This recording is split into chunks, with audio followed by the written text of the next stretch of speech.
Je sais pas si on m'entend. Alors, Non. voilà. Et je vous demandais aussi, alors s'il vous plaît à tous là, de couper vos micros euh, pour l'instant. Et puis, quand vous aurez, il y aura besoin, quand on aura un temps d'échange à la fin justement pour toutes vos questions. Donc à ce moment-là, on pourra les rallumer. Mais là, comme ça évitera qu'on entende tous les bruits. Donc, euh, bonsoir à toutes et à tous pour ce live qui s'appelle Au-delà de l'écriture. Esprit créateur, c'est le nom du live, la masterclass. Voilà. Et on va passer grosso modo 1 heure et demie ensemble, si je dépasse pas trop au niveau du timing, parce que j'ai plein de trucs que j'ai envie de vous partager et tout ça. Voilà. Donc déjà, merci de votre présence. Je vais vous partager aussi un PowerPoint, comme ça vous pourrez suivre en direct aussi les différentes étapes du live. On aura un temps au début de présentation, je vous parlerai du programme de ce qu'on va faire, et puis j'ai vraiment envie que ce soit interactif, vivant, et il y aura surtout voilà, des expériences, des expérimentations pratiques pour vous. Voilà. Certains d'entre vous ont peut-être reçu, j'avais envoyé un sondage dans lequel je vous avais posé quelques questions. Euh, donc, si vous l'avez fait, c'est super. Si vous ne l'avez pas fait, vous aurez l'occasion d'y réfléchir ici, parce que c'est partir de ces questions vous aidera justement par rapport aux expériences que je vais vous proposer. Donc, si vous n'avez pas eu les questions, elles n'étaient pas très complexes, hein. Il y en avait, c'était en gros, je rappelle, c'est quoi quelle difficulté vous avez en ce moment dans votre vie, que ce soit professionnelle ou personnelle. Et donc ça, c'est la première question. Et la deuxième, qui est celle qui va peut-être le plus nous servir aujourd'hui, c'est quelles questions vous vous posez par rapport à ça. Donc voilà, je récapitule. Quelles difficultés vous vivez en ce moment et quelles questions vous vous posez donc sur vous, a priori, par rapport à cela. Donc voilà, si vous n'avez pas eu le temps de répondre au sondage, gardez ça en tête. Comme ça rendra un peu plus pratique les expériences qu'on va faire aujourd'hui. OK? Est-ce que tout va bien pour vous? Ouais, juste, voilà, ça c'est oui, comme ça, moi je peux vous voir. OK? Je vois pas de nom. Bon, a priori, ça a l'air d'aller. Super. On va utiliser le chat aussi pour communiquer. Alors moi, quand je vais mettre le PowerPoint, je pourrais pas forcément voir le chat. Il faudra que je déconnecte le PowerPoint à chaque fois pour le voir. Donc, je passerai peut-être à côté de certaines réponses. Donc, j'y reviendrai de temps en temps. Alors, je lance le PowerPoint et si je trouve le bon bouton, alors c'est où? Partager, non, c'est pas ça. Partager l'écran. Alors, attendez, hop. Et donc là, normalement, vous devriez avoir quelque chose, hein. Oui? Vous voyez un truc ou pas à l'écran? Oui. Super. OK. Alors, donc j'ai appelé ce live au-delà de l'écriture parce qu'on va voir comment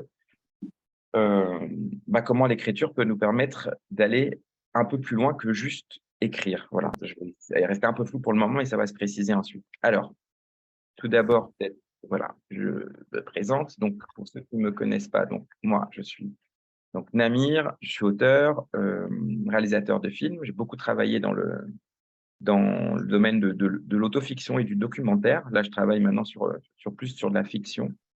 Voilà, et j'ai travaillé beaucoup sur des questions qui étaient en lien avec des sujets autour de l'identité, de l'exil, de questions d'appartenance, des liens familiaux, et aussi beaucoup sur des questions en lien avec les processus créatifs. C'est-à-dire que même quand je faisais des films, je faisais des films sur le sujet de faire des films, sur la fabrication, parce que je suis vraiment très, très passionné, on va dire, par ces questions-là de comment on crée, en fait. Voilà. Je suis aussi, parallèlement à ça, praticien, coach, voilà, et j'accompagne des gens souvent quand même sur des questions plutôt existentielles, sur le sens de la vie, notre place sur Terre et des choses comme ça.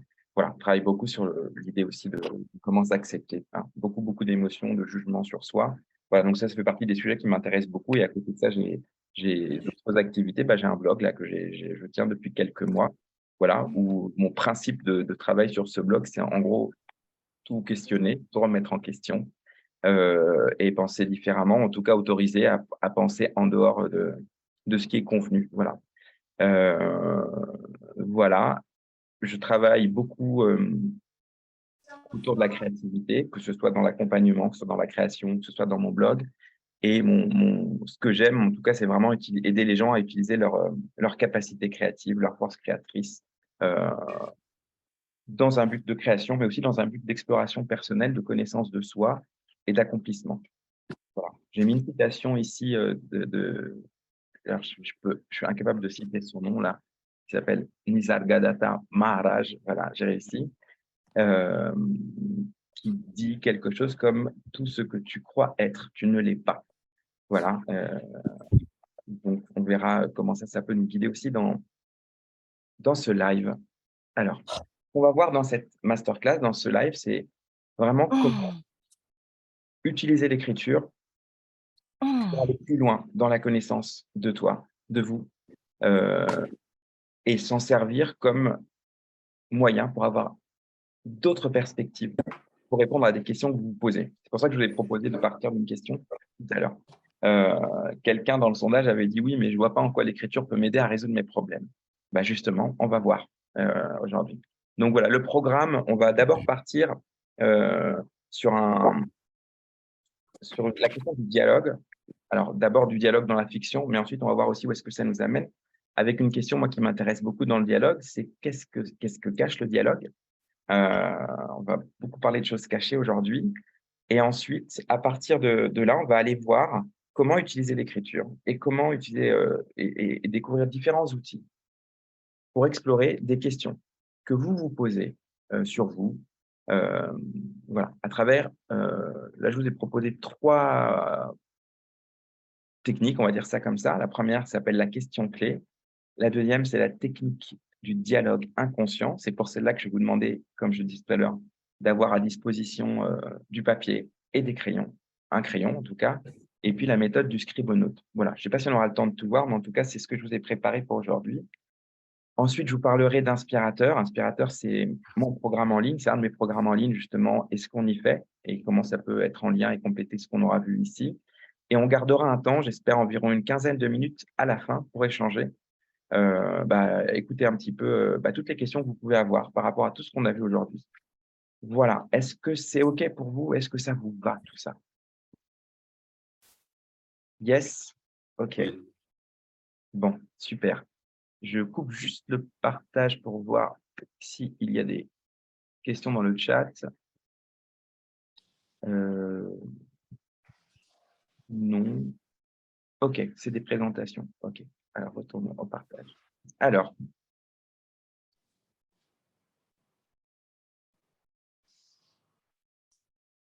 et donc là, normalement, vous y êtes, hein, c'est bon? C'est revenu, c'est ça?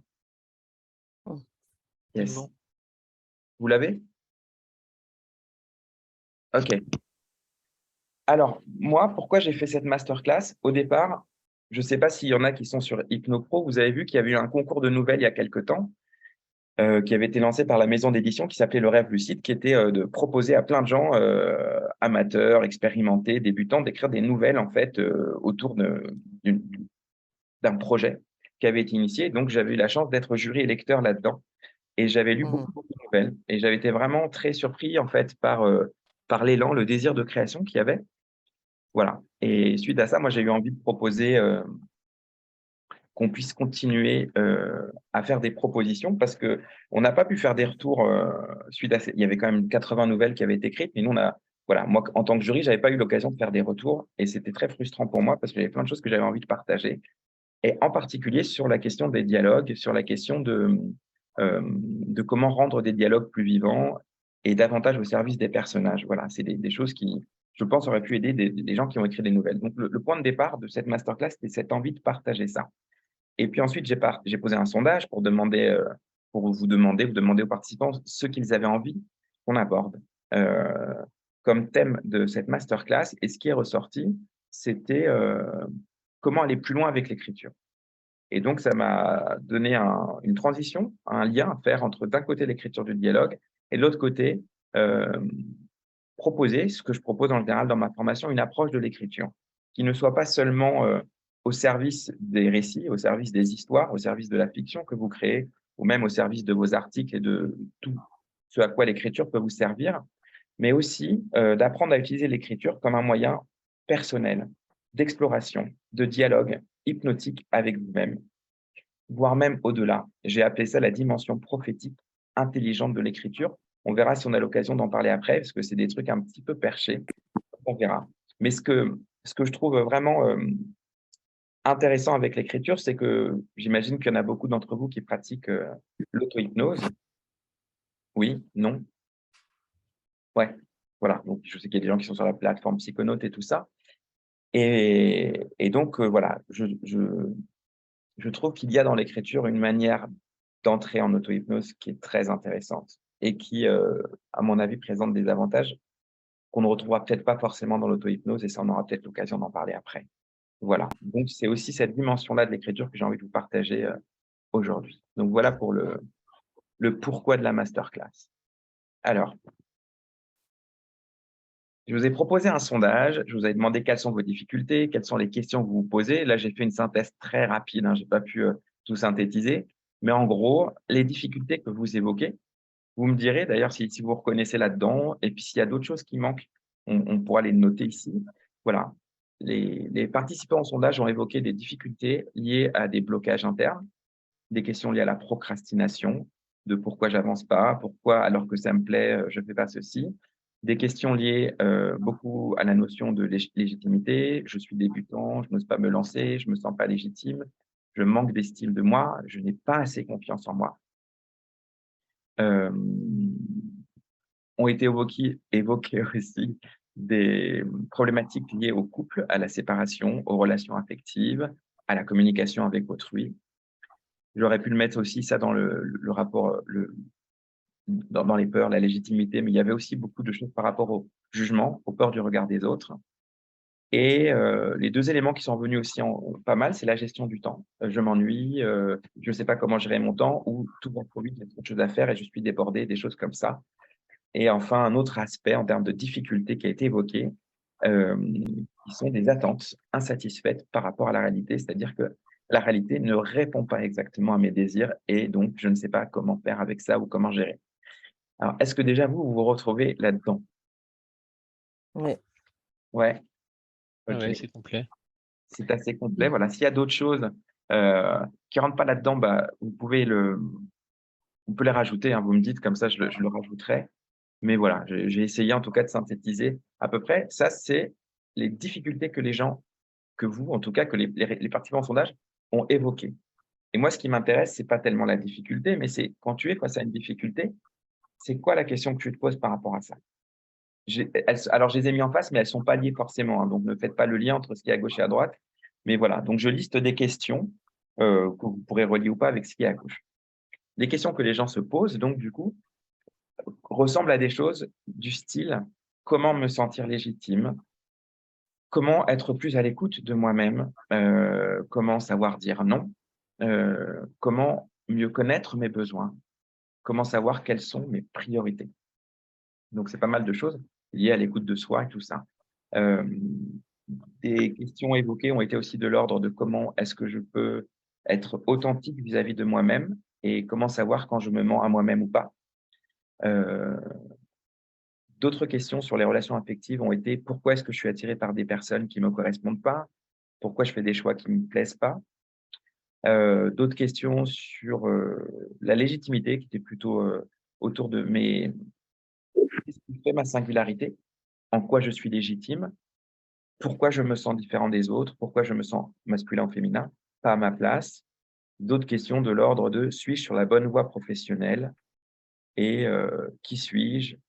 Je vais pas dire où vais-je, dans quelle étagère, mais des questions de cet ordre-là, existentielles. Vais-je finir ma vie seul? Et comment arrêter de me dévaloriser? Voilà. Mmh. Voilà, pareil, dites-moi si ça vous parle là-dedans, s'il y a des trucs dans lesquels vous vous reconnaissez ou pas du tout et vous êtes complètement étranger à tout ça. Et s'il y a d'autres questions qui sont intéressantes et que vous souhaitez partager, alors, bah, vous pouvez le faire. Je regarde juste sur le chat s'il y a des choses qui sont arrivées. La difficulté à faire des choix, OK? Je l'ai pas noté. Donc difficulté à faire des choix, je le note tout de suite comme ça c'est fait. Alors sans les fautes, c'est mieux. Ouais. Donc, pendant ce temps-là, les autres qui n'ont pas participé au sondage, ça vous permet aussi de réfléchir, de brainstormer, puis d'amener vos questions. Il n'y a pas de bonnes questions, il n'y a pas de mauvaises questions. L'idée, c'est vraiment que si c'est ça que vous vous posez comme question, bah, c'est ça qui va être votre matière d'exploration tout à l'heure. Donc, voilà. On pourrait aussi questionner, mais il n'est pas utile de le faire pour l'instant, si ces questions-là activent des émotions chez vous et quelles émotions cela active. Mais en tout cas, pour l'instant, voilà, on a un panel de questions. On va mettre ça de côté pour l'instant et on y reviendra tout à l'heure. OK? Youpi! Alors, let's continue. Non, mais je suis frustré parce que je ne vois pas vos têtes. Moi, je vois que mon PowerPoint. Alors, le dialogue, puisqu'on est parti de là, le dialogue, c'est quoi? Alors là, du coup, je vais vous demander voilà, pour vous, le dialogue, c'est quoi? Je vais parler du dialogue. Alors, je ne sais pas si on parle de dialogue dans la vie, quand les gens parlent entre eux, est-ce qu'on dit j'ai eu un dialogue avec un tel? Mais on va dire le dialogue en général dans la création, dans la fiction, dans les histoires et tout ça. Voilà. Comment vous définiriez ça? Comment vous résumeriez ça? Là, vous pouvez allumer vos micros hein, si vous avez envie de répondre. Alors, un échange de messages, partager, échanger, écouter. Ouais. Voilà. Partager un bon nombre de questions. Oui, donc dialogue, il peut y avoir des questions dans un dialogue. C'est une rencontre, un échange. Une expression de soi aussi? Ça peut être une expression de soi, un moyen de communiquer. Ouais, OK. Donc, il y a tout ça, en effet, dans le dialogue. Alors, qu'est-ce que j'ai fait, moi? Une interaction entre des personnes, une ouverture. Ça peut. Alors, voilà. Donc, vous avez vu, j'ai fait une petite modif par rapport à la photo d'avant. Dans le dialogue, il y a en effet deux personnes, plusieurs, mais là, qui interagissent. Et elles interagissent à travers, du coup, a priori. À votre avis, a priori quoi? Casse-toi. Tu es Comment? en train de regarder par terre, alors casse-toi. Non, non. Alors là, je ne sais pas. Il y a des trucs étranges qui se passent ici. Je ne sais pas qui a laissé son micro allumé. Merci pour ce partage. C'était un dialogue. Alors, oui, qu'est-ce qu'on se partage dans un dialogue, du coup? De l'amour, apparemment. Ah, c'est de l'amour, ouais, d'accord. Là, en effet. Mais Là, ici, sur la photo. ouais, mais ils se partagent comment cet amour-là, du coup? Des mots et des idées. Par le dialogue. Ouais, c'est ça. Par des mots, par du langage, par des mots et des idées. Voilà. Donc c'est ce qu'on voit dans cette image. A priori, on a deux personnes qui dialoguent et qui partagent avec des mots de l'amour. Est-ce qu'il y a autre chose que vous voyez dans ce dialogue-là? C'est pas les Elles ont mêmes les mots yeux pour ouverts, donc chacun. elles se voient. Oh, pardon. C'est pas les C'est mêmes pas mots. les mêmes pour moi. mots pour chacun et chacun va y mettre son sens. Ouais, c'est clair. La manière est différente. Ouais. Quoi d'autre? L'une des deux offre un cœur et l'autre la met sur un. Bon, elle les collectionne, disons. Ouais, mais là, vous restez sur la parole. Regardez, il y a quelqu'un qui a dit une main sur le cœur, des regards. Ouais, exactement. Parce que là, on est sur le dialogue de ce qui se dit. Et là, ce qui va nous intéresser aussi, c'est que dans ce dialogue, il y a tout le reste, en fait. C'est-à-dire que si vous regardez les expressions des personnages, si vous regardez leur position, le non-verbal, ouais, voilà, comme ça, comme dit Philippe, voilà. Qu'est-ce qu'il exprime, selon vous hein? C'est vraiment des interprétations, puisqu'on n'a pas les réponses.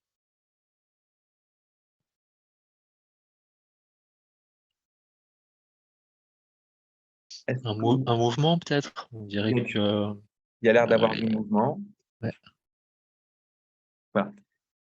On ne sait pas si ce non-verbal exprime de l'amour, en fait. Les mots peuvent exprimer de l'amour. Mais on ne sait pas si... Voilà. Alors, il y en a qui voient de l'empathie, de l'ouverture. Là, on va être dans des interprétations. Si on regarde les expressions, voilà. L'idée, c'est vraiment de prendre conscience qu'à un moment, il y a un dialogue, il y a des mots qui se disent, et puis il y a le non-verbal et le paraverbal. Et là, j'ai mis un autre truc en dessous qui s'est rajouté. Donc, vous avez vu ou pas?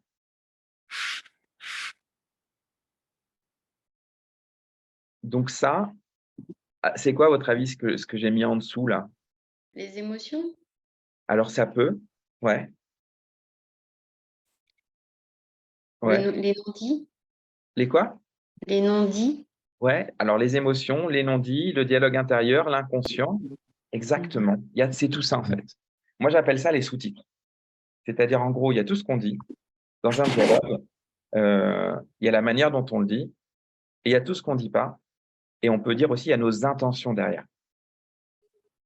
Et on va revenir dessus. Donc, je vais repartir de mon expérience personnelle. Moi, quand j'écris, moi, j'ai travaillé en fiction et en documentaire, et un dialogue dans un film, ce que ça n'est pas, ça n'est pas une retranscription de la vie. Pourquoi? Parce que dans un film, et pour des raisons très simples, un film, ça dure 1h30, et on ne peut pas raconter une conversation de 25 minutes dans un film, donc on va devoir utiliser des outils pour raccourcir ça, en fait. D'accord? Donc, on n'est pas dans la retranscription de la vie, on va être dans de l'ellipse. On va avoir un style. Donc, le dialogue dans un récit, c'est pas ça. Et moi qui ai beaucoup travaillé en documentaire, si le dialogue était la retranscription de la vie, ça serait insupportable. Parce que dans une conversation ordinaire, est-ce que vous savez combien de fois on se répète en moyenne? Bon, c'est marqué là, c'est con. Moi, pour avoir fait des entretiens, les gens, en moyenne, disent la même chose 7 fois dans un entretien. Donc, c'est très pratique pour le montage parce que du coup, on peut choisir à quel moment on garde. Mais en gros, l'idée, que ce soit en documentaire ou en fiction, c'est comment ellipser, comment condenser tout ça. Donc, il y a vraiment une différence entre comment on parle dans la vie et comment, à un moment dans un film, pour des raisons esthétiques et artistiques, on va condenser ce dialogue. Ça, c'est le premier élément pour moi, qui précise ce que n'est pas un dialogue. L'autre chose, et là, c'est vraiment la lecture des nouvelles qui m'a pas mal. C'est là où j'avais le plus envie de réagir. Un dialogue n'est pas un moyen d'adresser du contenu au spectateur.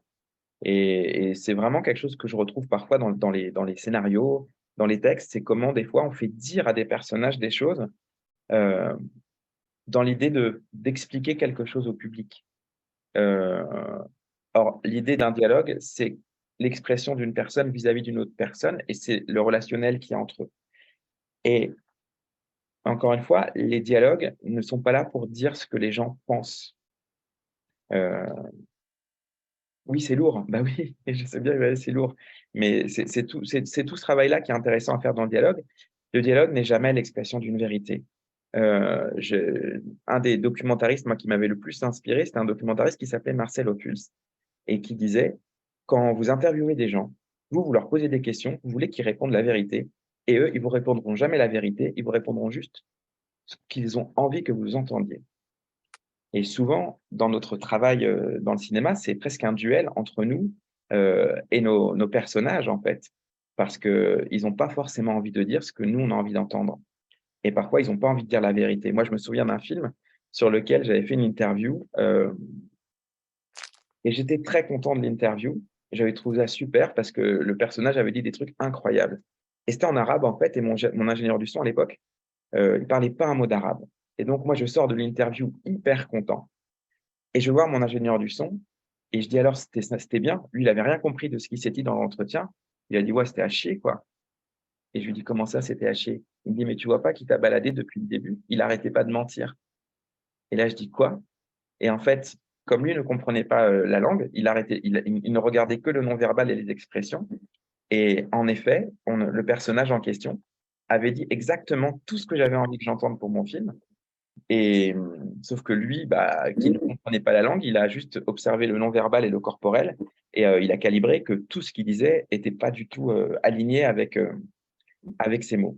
Ce qui a été un vrai challenge ensuite au montage, parce que comment arriver à faire comprendre au spectateur qu'un personnage ment, alors que le seul élément que j'ai dans le film, ce sont ses paroles. Donc voilà, donc là j'étais obligé de réfléchir à quelques idées de mise en scène pour faire cela. On a réussi finalement. Mais voilà, c'est donc intéressant quand on travaille sur le dialogue de vraiment prendre conscience qu'il n'exprime jamais une vérité. Ce qu'on dit n'exprime pas la vérité. Voilà, pour ceux qui ont connu Georges Marchais et Alain Duhamel dans les années 80, quand ils faisaient des débats politiques, ils avaient Georges Marchais qui avait le sens de la répartie assez incroyable. Il disait, vous venez avec vos questions, et bien moi je viens avec mes réponses. Voilà, ce qui résume assez bien l'enjeu d'un dialogue, en fait, qui peut devenir un dialogue de sourds. Voilà. Là, je voulais vous partager, moi, je ne sais pas si on aura le temps, je voulais vous partager un exemple de dialogue où vraiment ce qui est intéressant, ce n'est pas ce qui est dit, autant que la manière dont c'est dit, ce qui n'est pas dit, Ouais, je vous en lis un petit bout quand même. C'est extrait d'un film qui s'appelle Chinatown, euh, dans lequel on a un détective en fait qui est tombé amoureux d'une femme, mais qui est voilà, qui est impliqué dans une affaire et à un moment il se rend compte qu'il s'est fait un peu, il s'est fait un peu balader quoi. Et donc il est avec elle et il l'interroge. Donc je passe le début, mais il lui dit bon arrêtez maintenant de me raconter des conneries à propos de votre sœur parce que vous n'avez pas de sœur. C'est quoi l'histoire en fait? Il se fâche, il a la cigarette en bouche. Elle lui dit, je vais vous dire la vérité. C'est qui?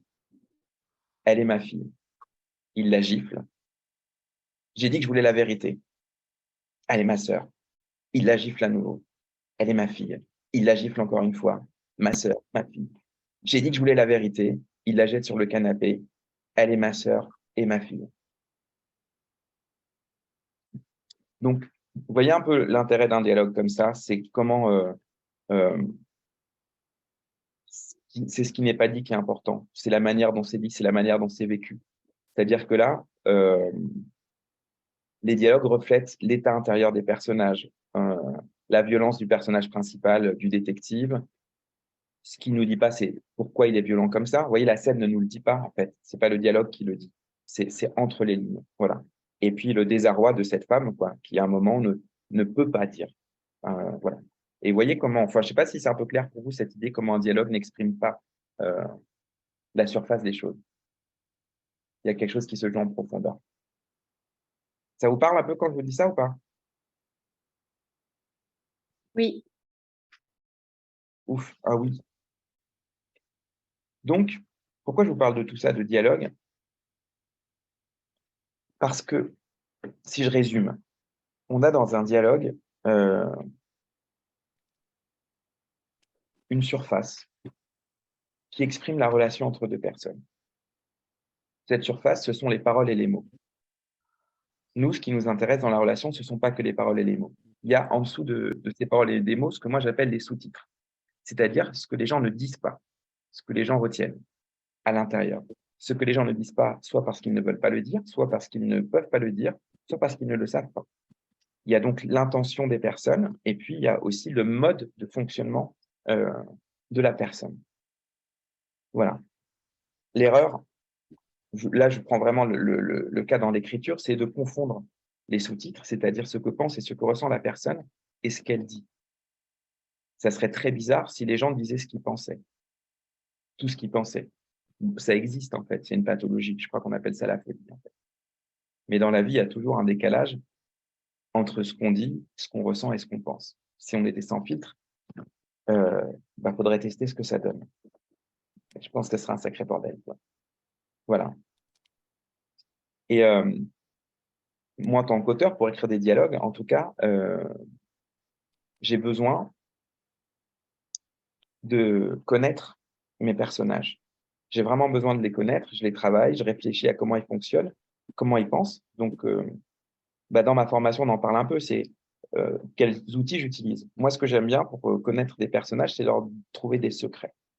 C'est quoi le secret de ce personnage? Qu'est-ce qu'il n'a jamais dit à personne, etc. Et puis là, dans mon dernier scénario, par exemple, après avoir écrit la première version, on s'était rendu compte avec ma scénariste que tous mes personnages parlaient de la même manière. Ce qui était assez logique dans le sens que c'est nous qui avions écrit les scénarios et on leur avait donné un petit peu chacun notre manière de parler. Et donc, il a fallu qu'on creuse avec ma scénariste, on a fait des jeux de rôle et on a utilisé une technique qui s'appelle la technique du dialogue hypnotique pour justement dialoguer avec eux et trouver quelle est leur manière à eux de parler. C'est un peu un travail qu'on peut faire avec les acteurs. Voilà, mais là, on a pu le faire vraiment grâce à l'écriture hypnotique. Donc, on en parlera parce que je vous montrerai cette technique tout à l'heure et vous allez pouvoir l'utiliser sur vous. Voilà, donc ça, c'était vraiment l'introduction que je voulais vous apporter sur le dialogue et sur comment l'écriture, en tout cas pour moi, l'écriture des dialogues, l'écriture et puis la réalisation de films m'a vraiment appris à essayer d'écouter. Je dis essayer parce que je n'arrive pas tout le temps à écouter au-delà des mots, à écouter les sous-titres. Namir, Oui. les sous-titres ne sont pas forcément les mêmes entre ceux de l'auteur et ceux du spectateur, alors? Ah bah Il peut oui. y avoir un décalage. Oui, alors ouais, moi quand je dis sous-titres, je dirais les sous-titres, c'est pas ce que nous comprenons des personnages, c'est ce que le personnage ne dit pas. Nous, on peut l'interpréter, mais on n'y a pas toujours accès. Par exemple, le sous-titre, c'est quoi? Quand tu vois, par exemple, là, tu viens de poser une question. Ça, c'est ce que tu as dit. Le sous-titre, pour moi, ça va être qu'est-ce qui fait que Linda a dit ce qu'elle a dit? Qu'est-ce qui fait que Linda a posé cette question? Parce que ça, je n'ai pas la réponse à ça dans ta question. J'ai juste ta question. Tu vois? Il se peut que tu aies posé cette question parce que tu as besoin de clarifier quelque chose que tu n'as pas compris. Il se peut que tu aies envie de poser cette question parce que tu as très bien compris, mais tu as besoin de t'exprimer pour X ou Y raison. Tu me suis ou pas? Donc, tout ça, c'est ce que je vais appeler le sous-titre. C'est qu'est-ce qui fait qu'une personne dit ce qu'elle dit? Qu'est-ce qu'une personne fait ce qu'elle fait? Qu'est-ce qu'elle ne dit pas en disant cela? Et j'irai même un peu plus loin. En tout cas, moi, c'est des questions que je me pose dans l'accompagnement. C'est même qui il faut être ou comment il faut voir le monde pour dire cela. Alors, je ne sais pas si je suis clair quand je vous dis tout ça. Voire même qui parle. Quelle est la part de la personne qui parle quand elle dit cela? Dans l'accompagnement, vous l'avez souvent, des fois, des gens qui arrivent et qui, tout à coup, disent une phrase qui est complètement sortie d'un contexte, par exemple, qui nous fait bugger. Mais pour moi, c'est comme ça tout le temps. C'est-à-dire que cette posture-là, en tout cas, moi, je m'entraîne vraiment à la voir parce que je trouve qu'elle aide à pouvoir vraiment répondre aux questions des gens quand on va aller chercher la question qui est derrière la question. C'est ce que j'appelle écouter au-delà des mots. Pour le dire autrement, avec une métaphore, c'est comme si la question, c'est la partie supérieure. On dit immergé ou émergé, je ne sais plus. Émerger. Émergé de l'iceberg, voilà. Et que tout le reste, ce qu'il y a sous le dialogue, c'est ce qu'il y a en dessous, c'est-à-dire comment fonctionne la personne et son intention. Et tout ça, la personne ne le sait peut-être pas elle-même. Je ne sais pas si vous connaissez un peu la fenêtre de Johari, que je trouve un outil assez intéressant. Cette idée qu'on a un angle mort, en fait. Forcément, on a un angle à travers lequel on voit le monde, et donc il y a un axe de nous qu'on ne peut pas voir. Et on va voir comment justement le travail avec l'écriture créative peut nous amener à aller rencontrer certaines parts de nous auxquelles on n'a pas toujours accès. Je vous ai perdu, vous êtes toujours là? Toujours là. C'est OK. C'est OK, c'est OK? OK. Alors, du coup, comment on va passer à de la pratique dans quelques instants. Là, je vous donne un peu des infos comme ça, je vous prépare un peu, mais donc la question maintenant, c'est comment utiliser l'écriture pour aller au-delà de ce que je vais appeler des couches superficielles. Quand je dis les couches superficielles, c'est pas un jugement, c'est pas une critique, c'est pas superficiel. C'est juste que c'est des couches de surface, comme le dialogue est une couche de surface, c'est ce qu'on laisse voir de nous. Et puis, il y a les couches plus en profondeur de nous. Voilà. Dialoguer, c'est exprimer une part de nous, un endroit depuis lequel on parle. Et comme je vous disais tout à l'heure, cet endroit, c'est pas notre entièreté. On parle depuis, parfois on parle depuis une émotion. Vous voyez? Là, c'est ma colère qui parle. On entend cette expression des fois. Ou là, c'est ma peur qui s'exprime. Donc, on va parler depuis l'endroit de la tristesse, depuis l'endroit de la colère. On va parler aussi peut-être parfois depuis un comportement. Là, c'est mon besoin de contrôle qui s'exprime quand je dis ça. Là, c'est mon besoin d'avoir raison ou mon côté sauveur. Vous voyez, tout ça, ça va être des dimensions, des axes, des angles de nous par lesquels on va s'exprimer, qui vont parfois juste nous donner l'impression que c'est entièrement nous, c'est une part de nous qui s'exprime là-dedans. Et puis, ceux qui sont un peu plus au fait un peu du travail hypnotique et d'exploration, on parle aussi parfois depuis des endroits plus métaphoriques, plutôt symboliques. Là, c'est mon enfant intérieur, c'est mon animal totem, c'est mon archétype de ceci et de cela. OK? Donc, la question que j'ai envie de vous proposer aujourd'hui,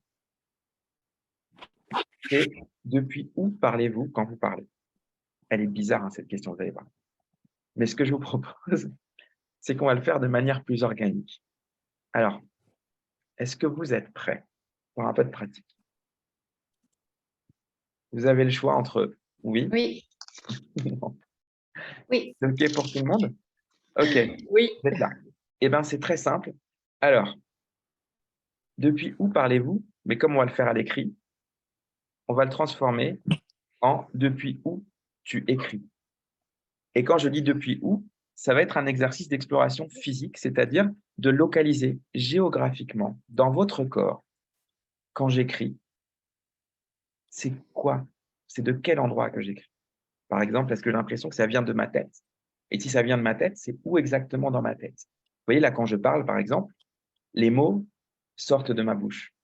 Mais avant qu'ils sortent, ils ont bien été pensés quelque part pour qu'ils puissent sortir. Où est cet endroit depuis lequel les mots sortent? Donc là, ce que vous allez pouvoir faire à travers cet exercice, réfléchissez pas trop maintenant, vous allez le faire dans quelques instants. Vous allez prendre un crayon, je vais mettre un chronomètre et vous allez avoir 5 minutes pour répondre à cette question, depuis où j'écris. Vous allez écrire en même temps, il n'y a pas de réussite ou d'échec là-dedans, c'est vraiment de l'observation. Si vous y arrivez, vous y arrivez. Si vous n'y arrivez pas, vous n'y arrivez pas. Là, c'est l'idée, c'est de ici et maintenant. Ensuite, quand vous allez écrire, vous allez observer depuis où vous écrivez. Et ce que je vous propose, si c'est possible pour vous, peut-être que c'est depuis votre gorge, votre nez, j'en sais rien, c'est de déplacer ensuite votre conscience et d'amener cette conscience-là à un autre endroit. Entraînez-vous à découvrir ce qui se passe si à un moment, par exemple, si vous écrivez depuis vos têtes, tiens, et si je ramène l'écriture dans ma gorge, si j'écris depuis ma gorge, qu'est-ce qui se passe en termes de sensations? Qu'est-ce que ça crée? Le ventre, etc., etc. OK, est-ce que c'est clair ou pas comme consigne pour vous? Ouais. Donc là, je vais mettre un chronomètre. Il n'y a rien à faire d'autre que d'écouter et de noter. Et je vous invite juste à écrire pendant 5 minutes, même si vous n'avez pas d'idée. Depuis un moment, je sais pas, elle est passée. C'est l'anniversaire de Robin. Ah, je ne sais pas si c'est pour moi ça. Non, je ne pense pas. Donc, j'y vais, je vais mettre le timer. Vous allez avoir 5 minutes et on débriefera après sur cet exercice.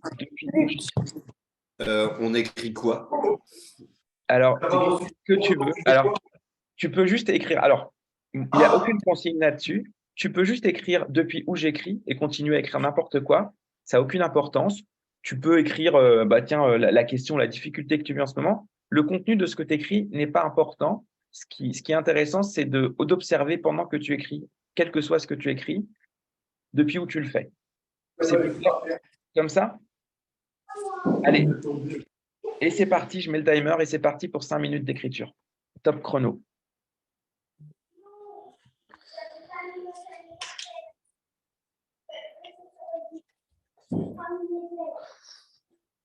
Oh, Elia!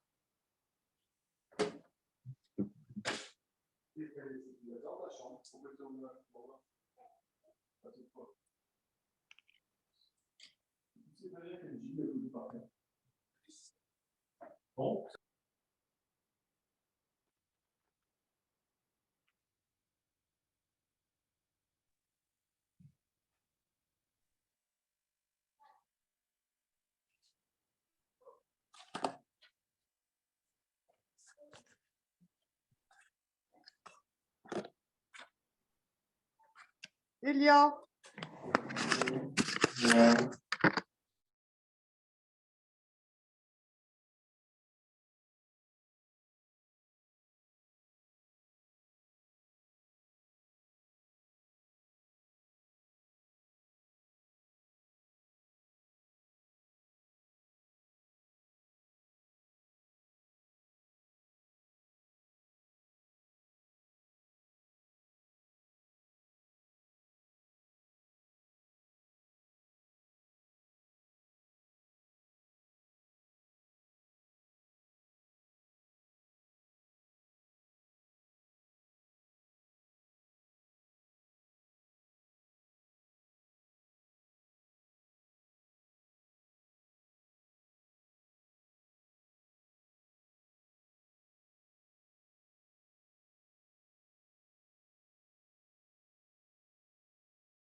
Voilà, ding dong. Voilà, vous êtes arrivé au terme de 5 minutes là, d'écriture.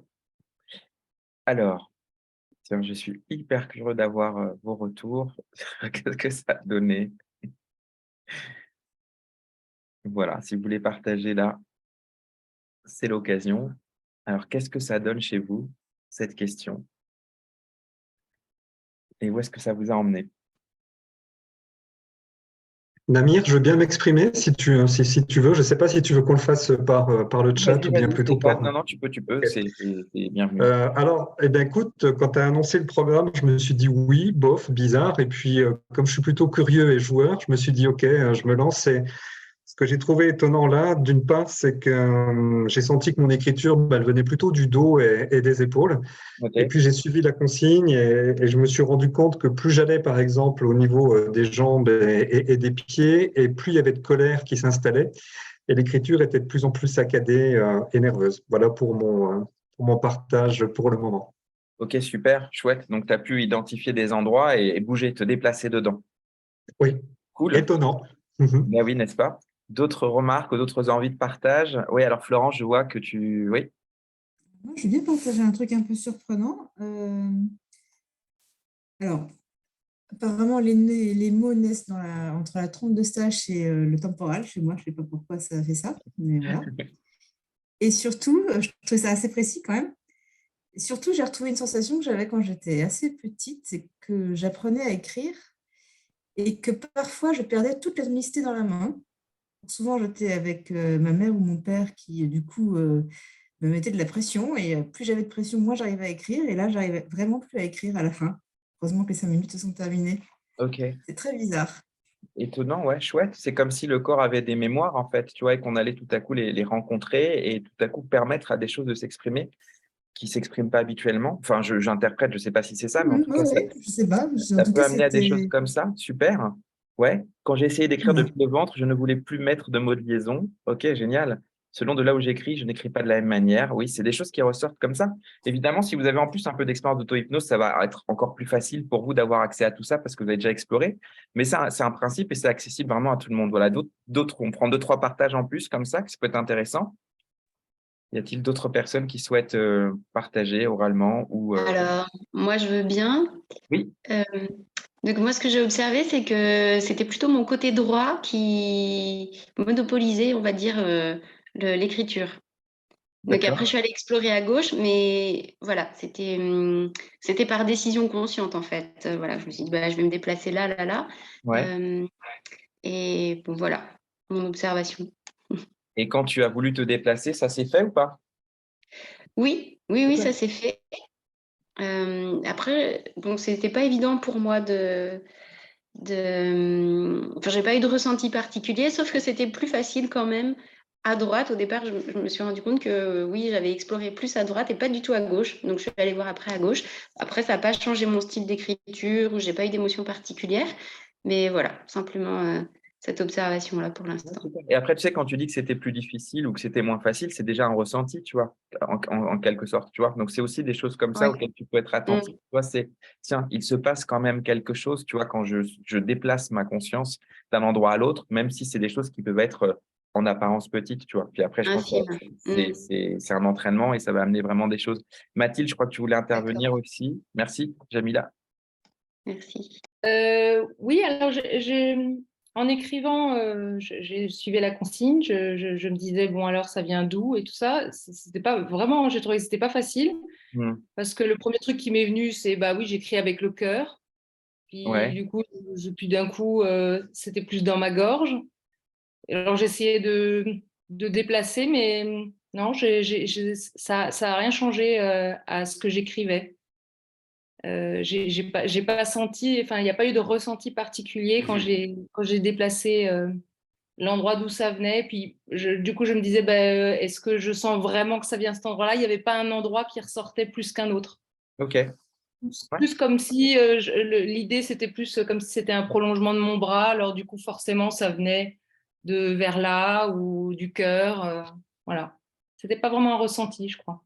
Ok, super. Bah, tu vois, c'est aussi des choses des fois qui ont juste besoin de prendre plus de temps et de, tu vois, d'écouter. Mais cool. Ouais, je Merci pense que pour… j'aurais besoin de plus de temps. Oui, c'est vrai. tu vois. C'est vrai. Parce que même quand tu le dis au début, j'écris depuis le cœur, tu vois, la manière dont tu le dis, moi, je l'entends pas forcément comme venu depuis le cœur. Donc, tu vois, des fois, il y a ce qu'on dit. Encore une fois, tu sais, si on dit le dialogue et le sous-titre, qui peut être intéressant de, tiens, quand je dis ça, est-ce que c'est vrai? Est-ce que je le ressens comme ça, tu vois? Et ce temps, et ça prend du temps aussi, tu vois, de ralentir, de vraiment être curieux, de dire, tiens, mais il y a ce que je crois, il y a ce que je me raconte, et puis il y a comment c'est à l'intérieur, tu vois? Et c'est ça qui est intéressant avec ces petits exercices-là, c'est d'aller à un moment s'abandonner, d'aller perdre un petit peu certaines de nos croyances pour aller vraiment être curieux de ce qui ressort. Donc, merci Mathilde pour ton partage. Donc, l'écriture s'est transformée en sorcière qui s'est promenée dans ma tête, à mon ventre, en passant par l'épaule gauche, par le cœur. Elle a été accueillie partout. C'était court, 5 minutes. J'ai pas fini mon histoire de sorcière. Depuis le ventre, ça bloque. Bon, ben c'est chouette, ça voyage tout ça. Hein. Depuis la main, formé de jolies lettres. J'écris depuis mon centre, depuis mon ventre. De plus en plus profond, les mots deviennent de plus en plus grands. J'ai l'impression d'avoir un pinceau pour écrire des lettres aussi grandes que moi. Eh ben, autant de poètes, c'est incroyable. Depuis, j'en ai marre d'écriture à pied grosse. OK. Donc, voilà, juste c'est une initiation comme ça. Comment cette question-là, déjà, elle nous amène à des endroits un peu inattendus. Donc, à votre avis, je vais revenir à la question qui nous amène. Comment cet exercice, à votre avis, pourrait être intéressant à utiliser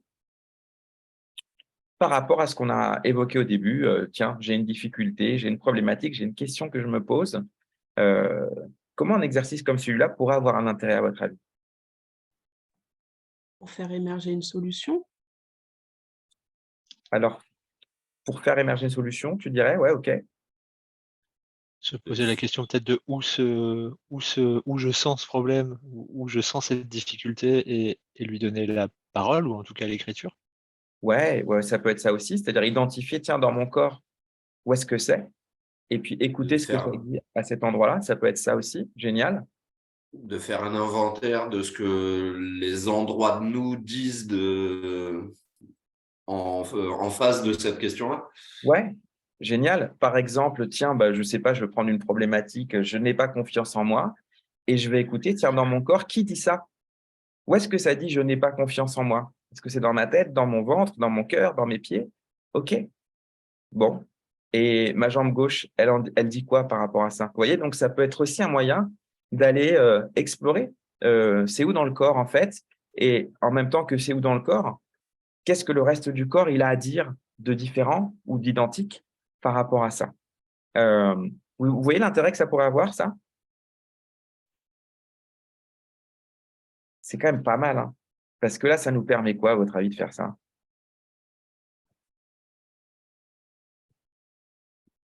Découvrir ce qu'il y a en nous. Ouais, ça permet de découvrir ce qu'il y a en nous. Et moi, je dirais qu'il y a un autre truc aussi que je trouve intéressant là-dedans. Attendez, je remets juste le. Vous avez le partage là ou pas? Je ne sais plus. Oui, oui. Ouais, c'est bon. OK. Oui. Alors, ce que ça apporte, je trouve, d'abord, ça vous permet un truc tout con, c'est de vous désidentifier de la question. C'est-à-dire qu'en gros, quand je pose la question, je ne sais pas, moi j'ai pris un exemple, tiens, est-ce que je vais finir ma vie tout seul ou qui suis-je? En gros, vous vous identifiez à la question que vous posez.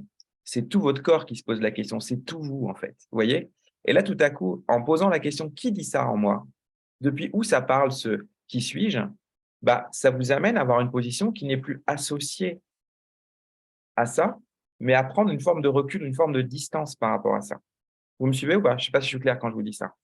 Donc, ça crée dans un premier temps une forme, on pourrait appeler ça de dissociation, de distance par rapport à une question, ce qui est déjà une prise de recul, et ça permet en plus d'aller explorer d'autres points de vue. Moi, j'appelle ça avoir la position de l'observateur, c'est-à-dire je ne suis plus celui qui vit le problème, je suis celui qui observe le problème qui s'exprime en moi. Vous voyez? Je suis celui qui est capable d'écouter le corps. La position du scribe, on va pas mal en discuter parce que pour moi, elle est vraiment fondamentale. Ce n'est pas du tout à cause de mes origines égyptiennes que je dis ça, mais c'est parce que cette position-là, Wolinski l'appelle ça la position de l'observateur, c'est celui qui arrive à regarder sans jugement tout ce qui se passe dans le corps, sans se poser la question de c'est bon ou c'est mauvais, c'est bien ou c'est mal.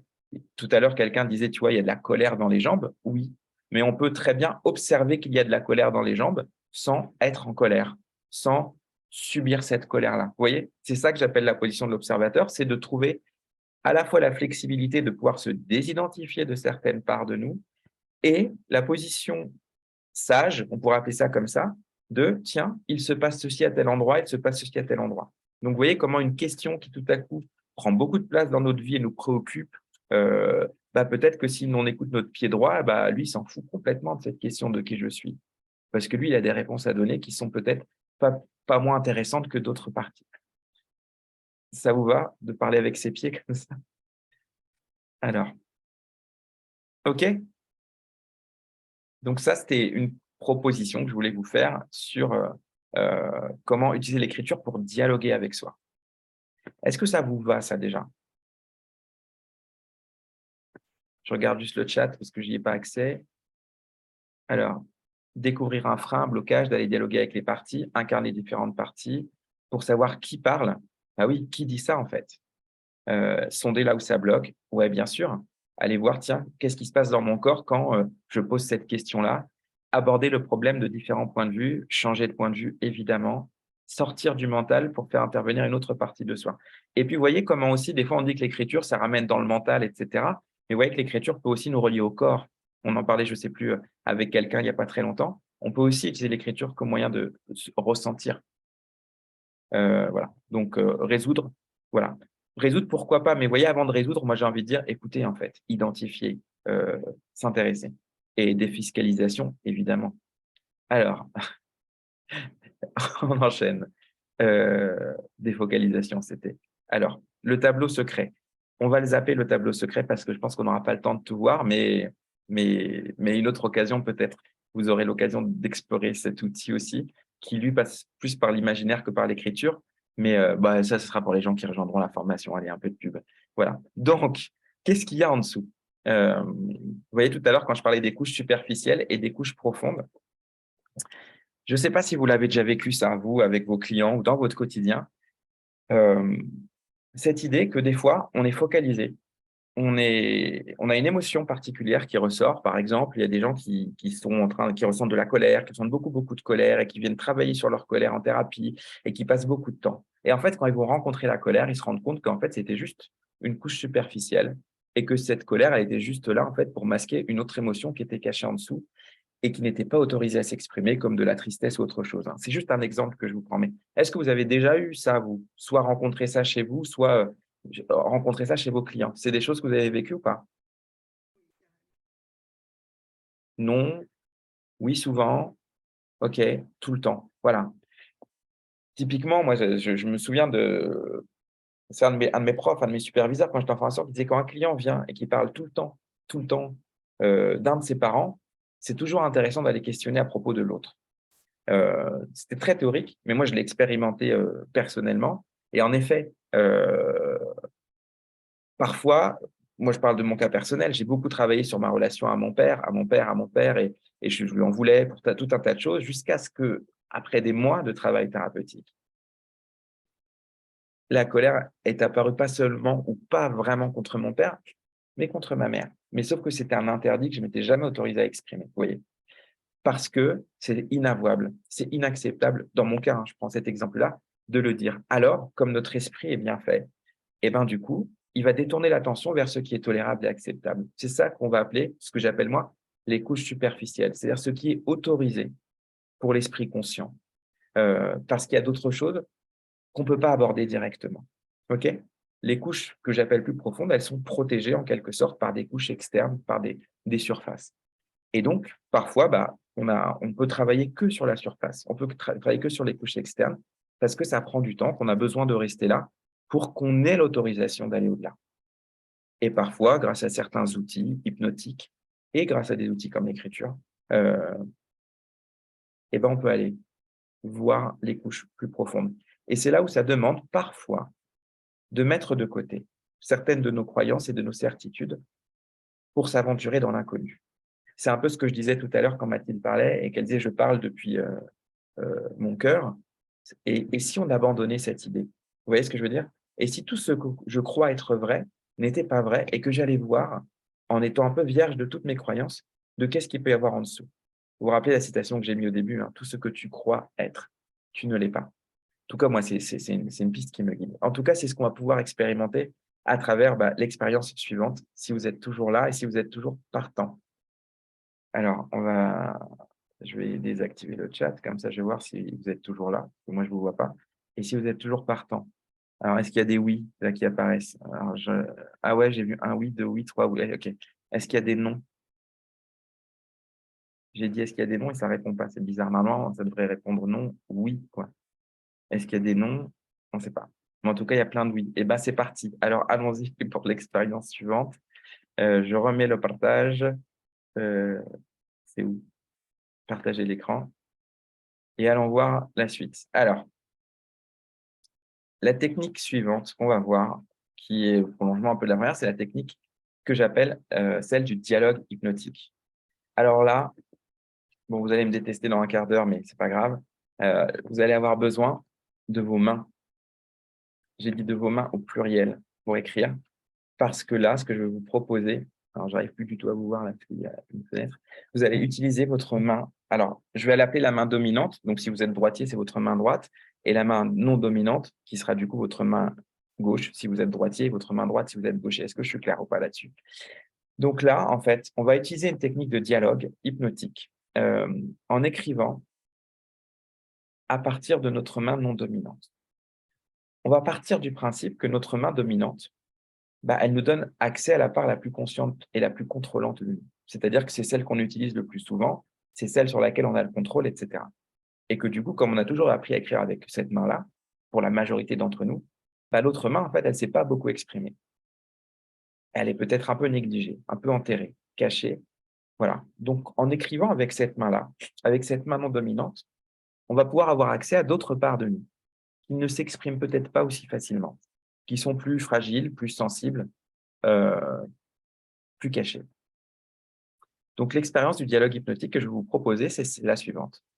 Je vais vous poser des questions et vous allez laisser votre main non dominante répondre. Alors, je vous préviens, ça va faire un peu bizarre parce que forcément, vous écrivez moins bien avec votre main non dominante. Donc, du coup, il se peut que votre écriture soit maladroite. Il se peut que vos A ne soient pas tout à fait ronds et tout ça. Il se peut que ça vous rappelle aussi une époque de votre vie où tous ces mots étaient nouveaux pour vous. Le moment où vous vous rappelez, vous avez découvert l'alphabet, vous avez écrit les premières lettres. Vous vous rappelez quand on faisait plein de lignes de A et des lignes de B et des lignes de C, puis on n'arrivait pas encore à faire les boucles et tout ça. Donc, il se peut que simplement le fait d'écrire avec votre main non dominante déjà active un sentiment de retour en enfance. Écoutez-vous. Parfois, vous serez surpris parce que je vais vous poser des questions et vous serez peut-être étonné de constater que votre main n'a pas envie d'écrire les mots que votre pensée pense. J'écrirai peut-être des mots qui ne font pas partie de votre vocabulaire habituel. Peut-être même que vous n'écrirez pas du tout. Forcez pas les choses, ok? Je vous dis ça, c'est vraiment l'idée, c'est de vous autoriser à vivre ce qu'il y a à vivre dans cette expérience-là. Est-ce que c'est ok pour vous? D'accord? Donc, dans un instant, je vais vous demander de prendre un crayon, un stylo dans votre main et de répondre aux questions. Je ne présuppose rien pour l'instant de ce qui va s'exprimer dans cette main. Je ne sais pas quelle est la part de vous qui va s'exprimer et je pense que ce n'est pas important pour l'instant de le savoir. Là, le but pour vous, c'est juste d'expérimenter simplement ce qui va se passer. OK? Ça peut être un moment d'émotion, ça peut être un moment très touchant, ça peut être un moment très désagréable et agaçant pour certains d'entre vous. Tout est bienvenu. On est juste en train de rencontrer quelque chose, on ne sait pas ce que ça va donner. Si c'est désagréable, vous arrêtez. Je vais continuer, moi, pour les autres, à poser des questions. Et si ça ne vous plaît pas, vous arrêtez. Et pour d'autres, ça sera peut-être juste une rencontre, une révélation. Voilà. Donc, vous allez répondre à chacune des questions que je vais vous poser en commençant par écrire le mot « j'aime » et ensuite, vous allez compléter la phrase. OK?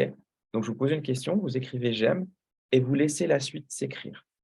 Laissez votre main non dominante écrire et répondre à la question. D'accord? Alors, moi, je m'adresse directement à la main non dominante. Donc, main non dominante, quelle est ta couleur préférée? J'aime. et vous complétez.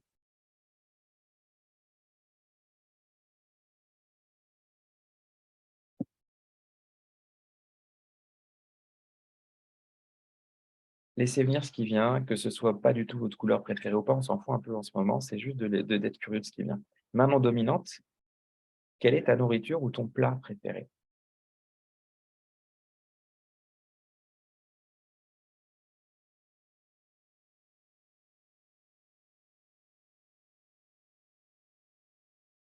Même moi en audio, ça me le fait tout seul déjà. Main non dominante, quel est ton animal préféré? Prenez le temps de laisser la main écrire. Regardez votre écriture. Vous pouvez ressentir ce que ça vous fait aussi. Et vous voyez comment des fois les réponses viennent plus vite.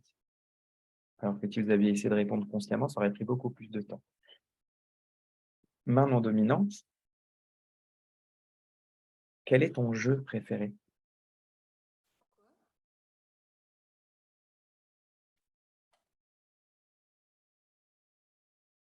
Si ça peut vous aider de fixer votre main, faites-le. De fixer même un point sur la main pour bien focaliser votre regard. Main non dominante, quelle est ta chanson préférée?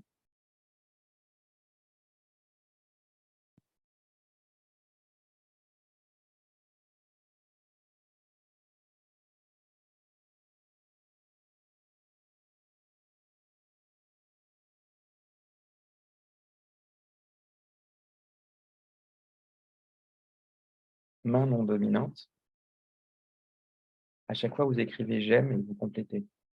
Quelle est ta planète préférée?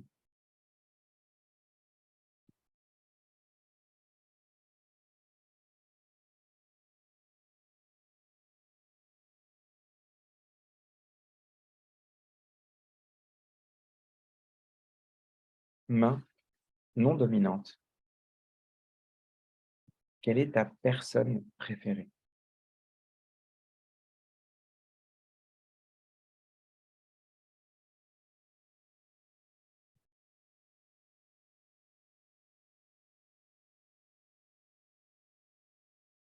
Main non dominante, quel est ton plaisir préféré?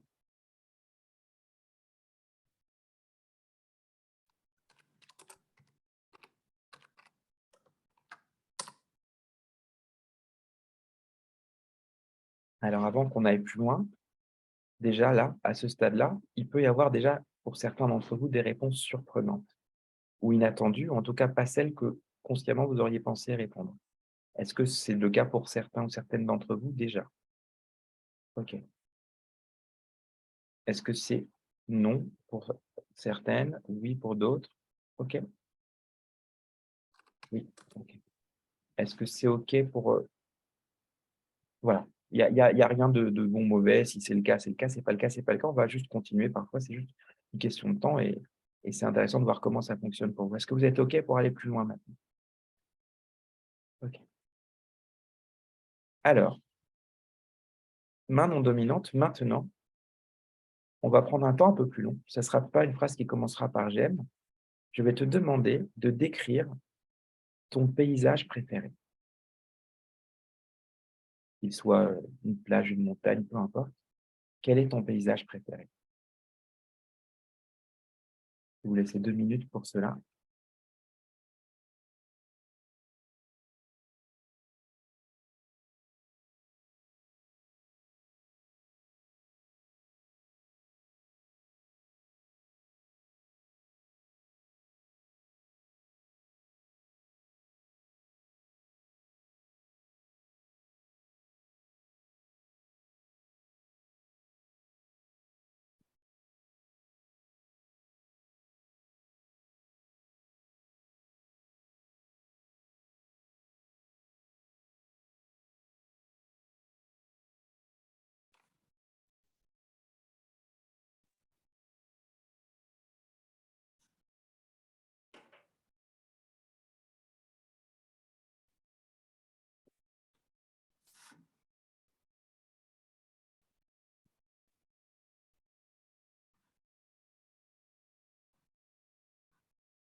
Alors, je ne sais pas si ce qui vous touche le plus dans ce paysage, c'est ce que vous voyez, c'est les odeurs du paysage, c'est la lumière ou la couleur, la température ou les sensations du corps, ou si c'est le fait de l'écrire. Mais maintenant, vous êtes dans ce paysage. Je vais te demander de t'imaginer toi dans ce paysage. Tu es dedans, tu es là. Et tu arrives devant une maison. Peut-être déjà que l'image est apparue de la maison. C'est peut-être la maison de tes rêves. C'est la maison que tu as toujours rêvé d'habiter, de trouver si tu pouvais en choisir une seule dans tout l'univers.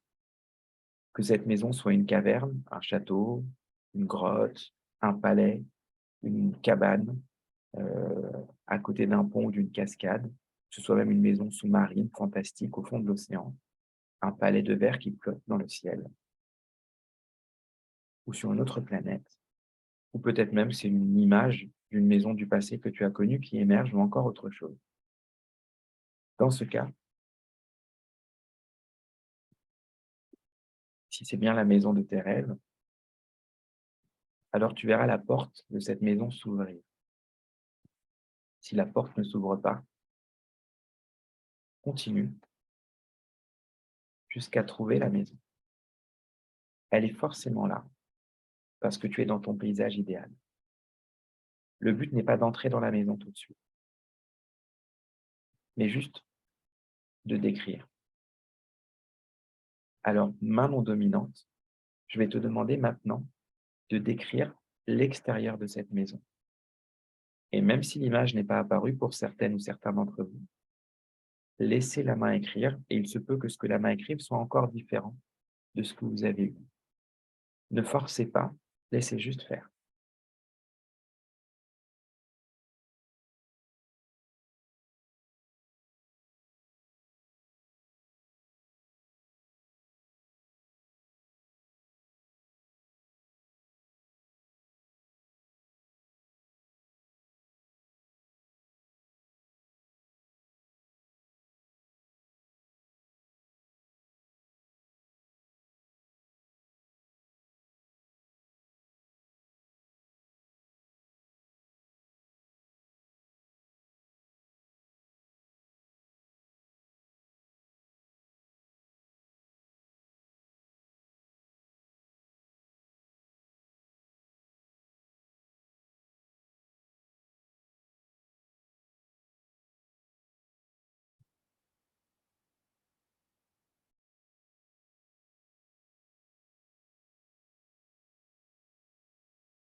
Maintenant que tu es devant ta maison, qu'a priori tu n'es pas rentré dedans, pour l'instant et que la porte est ouverte,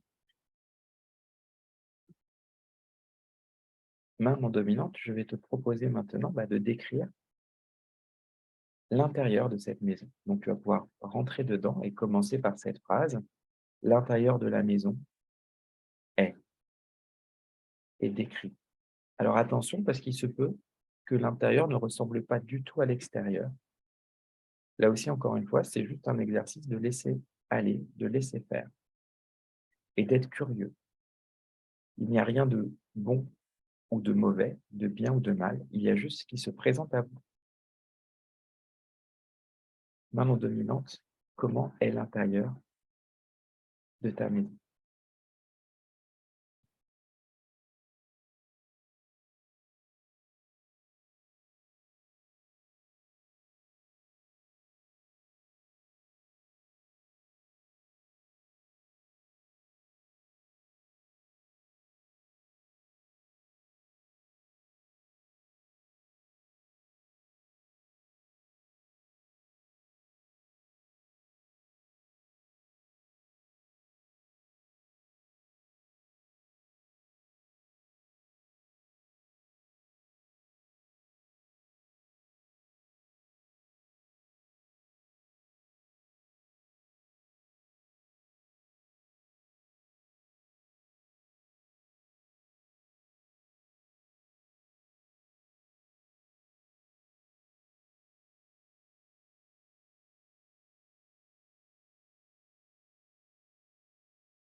Alors, maintenant que tu es dans ton paysage préféré, dans ta maison idéale, tu es à l'intérieur de cette maison.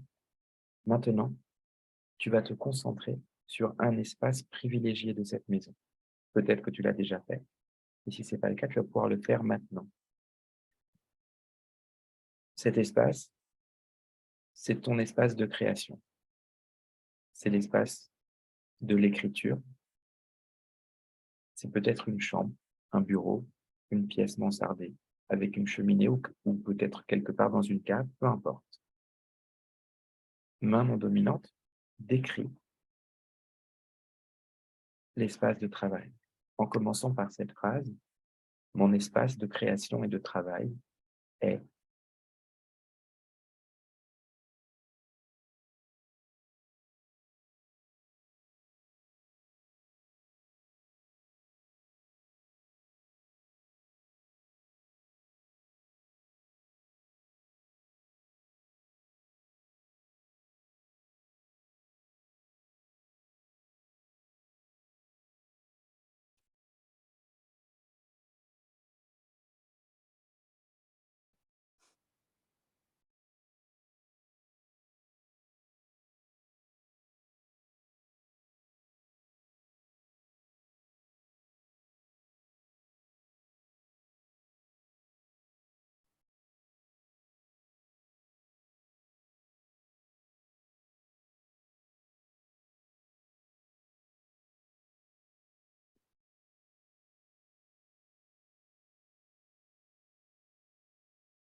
Pendant que vous continuez à écrire, s'il y a besoin, je récapitule où vous en êtes. Vous êtes dans votre paysage préféré. Dans ce paysage préféré, il y a la maison de vos rêves. La porte de la maison est ouverte. Vous êtes entré dans la maison. Vous avez avancé. Vous êtes promené dans cette maison. Vous êtes maintenant dans votre espace de travail, l'espace dédié à la création. Dans cet espace où vous êtes maintenant, il y a une bibliothèque remplie de tous les livres. De tous les livres. Des livres qui ont appartenu à vos ancêtres. Des livres de grands auteurs. Toute la mémoire du monde se trouve dans cette bibliothèque. Toutes les questions qui ont été posées se trouvent dans cette bibliothèque.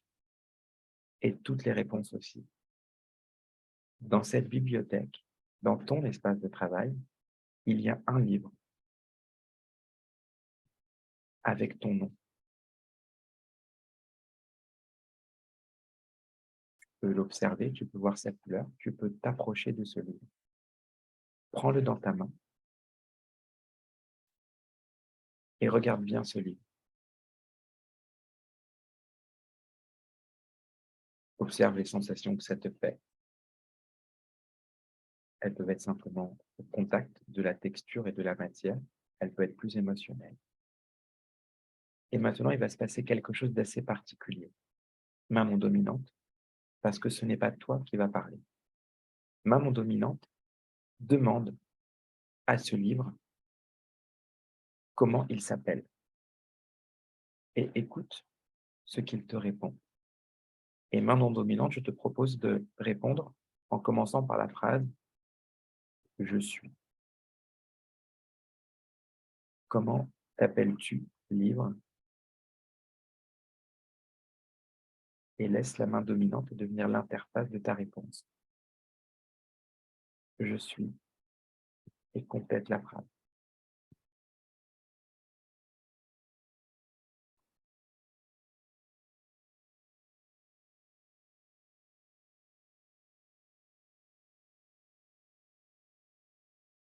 OK. Maintenant, main non dominante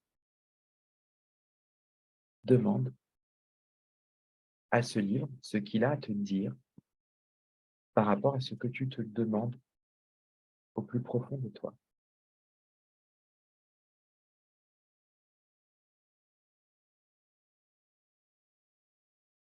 Et laisser la main écrire ce que ce livre a à te dire, sans chercher ni à comprendre quoi que ce soit.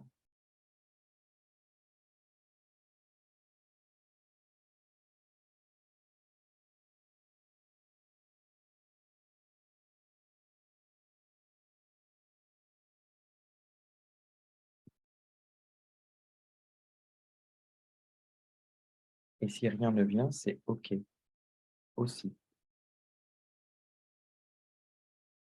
On va faire une pause ici, juste pour déjà débriefer ensemble. Voilà, comment s'est passée cette expérience du dialogue. J'ai cru voir qu'il y avait quand même pas mal d'émotions et de choses qui se passaient là sur mon écran. Voilà. Donc on prend quelques instants pour débriefer ensemble. Où est-ce que ça vous a emmené? Qu'est-ce qui s'est passé? Les sensations, le fait d'écrire, voilà. Vraiment, c'est un partage d'expérience, il n'y a rien à réussir ou à rater. C'est juste déjà, voyons, comment c'était pour vous?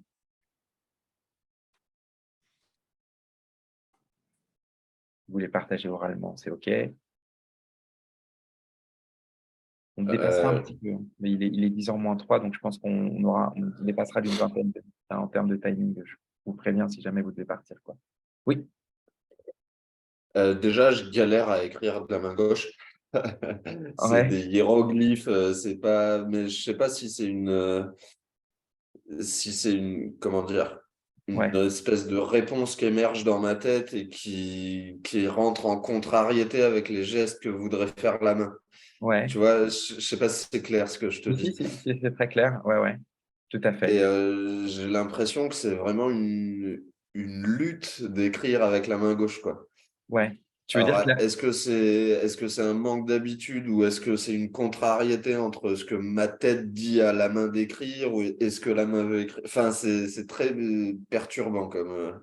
oh, j'entends bien. J'ai pas de réponse à te donner parce que ça peut être les deux. Tu vois, ça peut être simplement qu'il y a un apprentissage qui se fait et que du coup, voilà, faut juste prendre plus de temps. Comme ça peut être aussi que bah, la main, elle aimerait écrire quelque chose qui est peut-être dans une langue illisible et incompréhensible et que toi, à l'intérieur, ta tête, elle n'a pas envie. Tu vois, ça c'est vraiment, c'est presque comment écouter tes ressentis pour pouvoir répondre à ça. Mais voilà, les deux sont possibles et les deux sont bienvenus. Tu vois, donc, ça t'a fait quoi comme sensation, toi? Je passe. Ok, ça marche. D'accord. Merci. D'autres partages?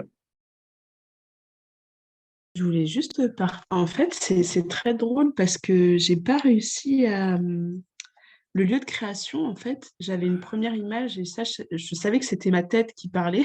Ouais, Et en fait, du coup, ma main a écrit que en fait, c'était pas dans la maison. Donc ouais, après, je me suis retrouvée dehors. oui, Et après, la bibliothèque, du coup, s'est transformée en forêt, en fait. Et du coup, je parlais plus, en fait, à des livres, ouais. mais à des arbres, en fait. C'était- Ok, bah, en même temps, les livres, ils viennent des arbres, donc oui. Oui, voilà, c'est ce que je me suis dit dans ma tête. Je me dis, bon, c'est pas grave, ça vient des... Mais c'était très étrange comme... En fait, le moment où ça a écrit, enfin, où ma main gauche a écrit que c'était pas dans la maison, Ouais. alors qu'il y avait une partie de moi qui voulait à tout prix rester dans cette maison, là, je me suis dit, ah, il y a un truc intérieur et c'est ce moment-là où les émotions sont arrivées. Voilà. Bah oui, ouais, c'est super. Bah, tu vois, c'est là où je vous dis de laisser faire, c'est que voilà, l'esprit, la conscience voudrait faire des choses où on s'attend. Et ce qui est intéressant, et c'est toujours perturbant, c'est quand il y a autre chose qui s'exprime et qui émerge. Donc, c'est chouette que tu aies pu le laisser faire, tu vois, ça. Et voilà, et ça peut être à l'extérieur. Voilà, moi, je guide avec des présupposés, mais tu vois, ce qui est intéressant, c'est que chacun de vous va vivre une expérience différente et c'est Oui, aussi ça oui. qui est intéressant, tu vois, c'est comment la main vous emmène, tu vois. Et c'est bien que tu aies pu distinguer, tu vois, quand tu dis la tête et la main, tu vois, que des fois, il y a deux choses qui peuvent se dérouler simultanément, euh, tu vois, et qui apportent pas les mêmes réponses, quoi. Donc, Oui, bah, ça s'est vu aussi sur l'exercice d'avant, en fait, par ouais. exemple, sur la personne qu'on préfère. Mm. J'avais une personne qui venait vraiment à ma tête et ma main ne voulait pas. Donc, à la fin, j'ai mis une croix en me disant, bon, oui, c'est des personnes. Ok, bah oui, Voilà. bienvenue dans ce monde. Ok, merci. Donc, il y a plein de choses qui ont été écrites aussi. Je réfléchis pas, c'est plus poétique. Oui, j'ai vu qu'il y a des réponses qui venaient. Il y a des questions, si on vous les posait, vous passeriez 3 heures à dire c'est qui ma personne préférée, ça n'a aucun sens. Mais quand vous posez la question à la main, vous voyez que des fois, ça peut venir vraiment très simplement et de manière pas calculée, quoi. Mais comment font les droitiers? Bah, je sais pas. Je réfléchis pas. Assez facile pour écrire juste grand. De temps en temps, je dessine la maison. Oui, ça peut. Il y a des gens qui dessinent, très surprenant et émouvant. Je sais pas comment faire pour parler. Ah, j'ai pas compris. Ah, pour activer le micro, c'est ça. Parce que je croyais que la parole était bloquée complètement. Non, d'accord. A priori, c'est juste, tu as un micro normalement. Tu n'as peut-être pas de micro, si? Je sais pas. Voyage dans le. Voilà. Oui, on t'entend. Ah, ok. Tu- Pour moi, ça a été très surprenant au début. En fait, il y a quelque chose qui est arrivé de manière très rapide. En fait, les réponses, elles venaient vraiment sans que la pensée soit là, quoi. Et j'avais vraiment l'impression d'être connectée à une part vraiment de petite fille en moi, quoi. Puisque les réponses que je donnais étaient. Ouais, j'avais vraiment l'impression d'être une petite fille de, je sais pas, 6-7 ans, quelque chose comme ça, quoi. Et puis après, c'est autre chose qui est arrivé et je ne saurais pas dire ce que c'est, en fait. C'était assez étrange et les réponses, elles m'ont vraiment étonnée. Mais il y a eu un moment où c'est presque devenu oppressant, en fait. Hmm. Comme si que, ouais, il y avait enfin, ouais, quelque chose qui prenait vraiment possession là, de moi sans que je sache exactement de quelle part il s'agit, d'où ça venait exactement, quoi. Oui, je comprends. Oui. Ça peut, tu vois. C'est pour ça que c'est important de vous écouter et que si tu n'as pas envie d'aller plus loin, tu peux t'arrêter, tu vois. L'idée, c'est vraiment de mesurer jusqu'où je peux aller, jusqu'où j'ai envie d'aller.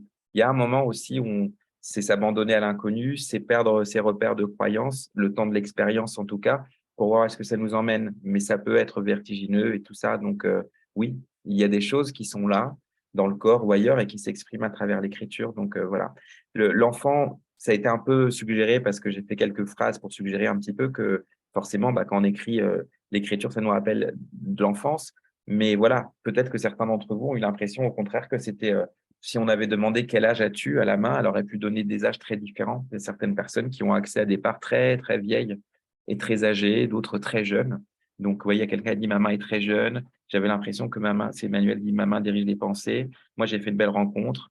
Voilà. Donc oui, en fait, il y a tout ça en nous. Vous voyez, donc quand je vous dis que l'écriture peut nous donner accès à tant de choses, voilà. Donc là, on a eu un aperçu de ce qu'on peut faire avec l'écriture. Donc, digérons tout cela. Et j'ai cette sensation désagréable dans le bras gauche maintenant, comme quand un truc me bloque parfois. Oui, ok. Accueillons. Voilà, c'est tout ce que je peux dire.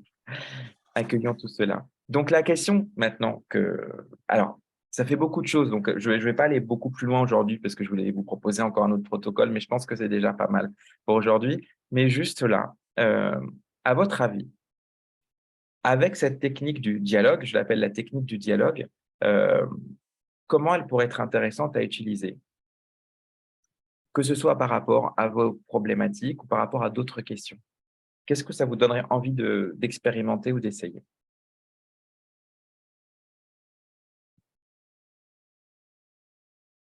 Tu poses la question, tu vois ce qui sort. Ouais, tu poses la question, ouais, ok. Ok. Et, euh, et tu poses la question à qui? Pour toi, hein,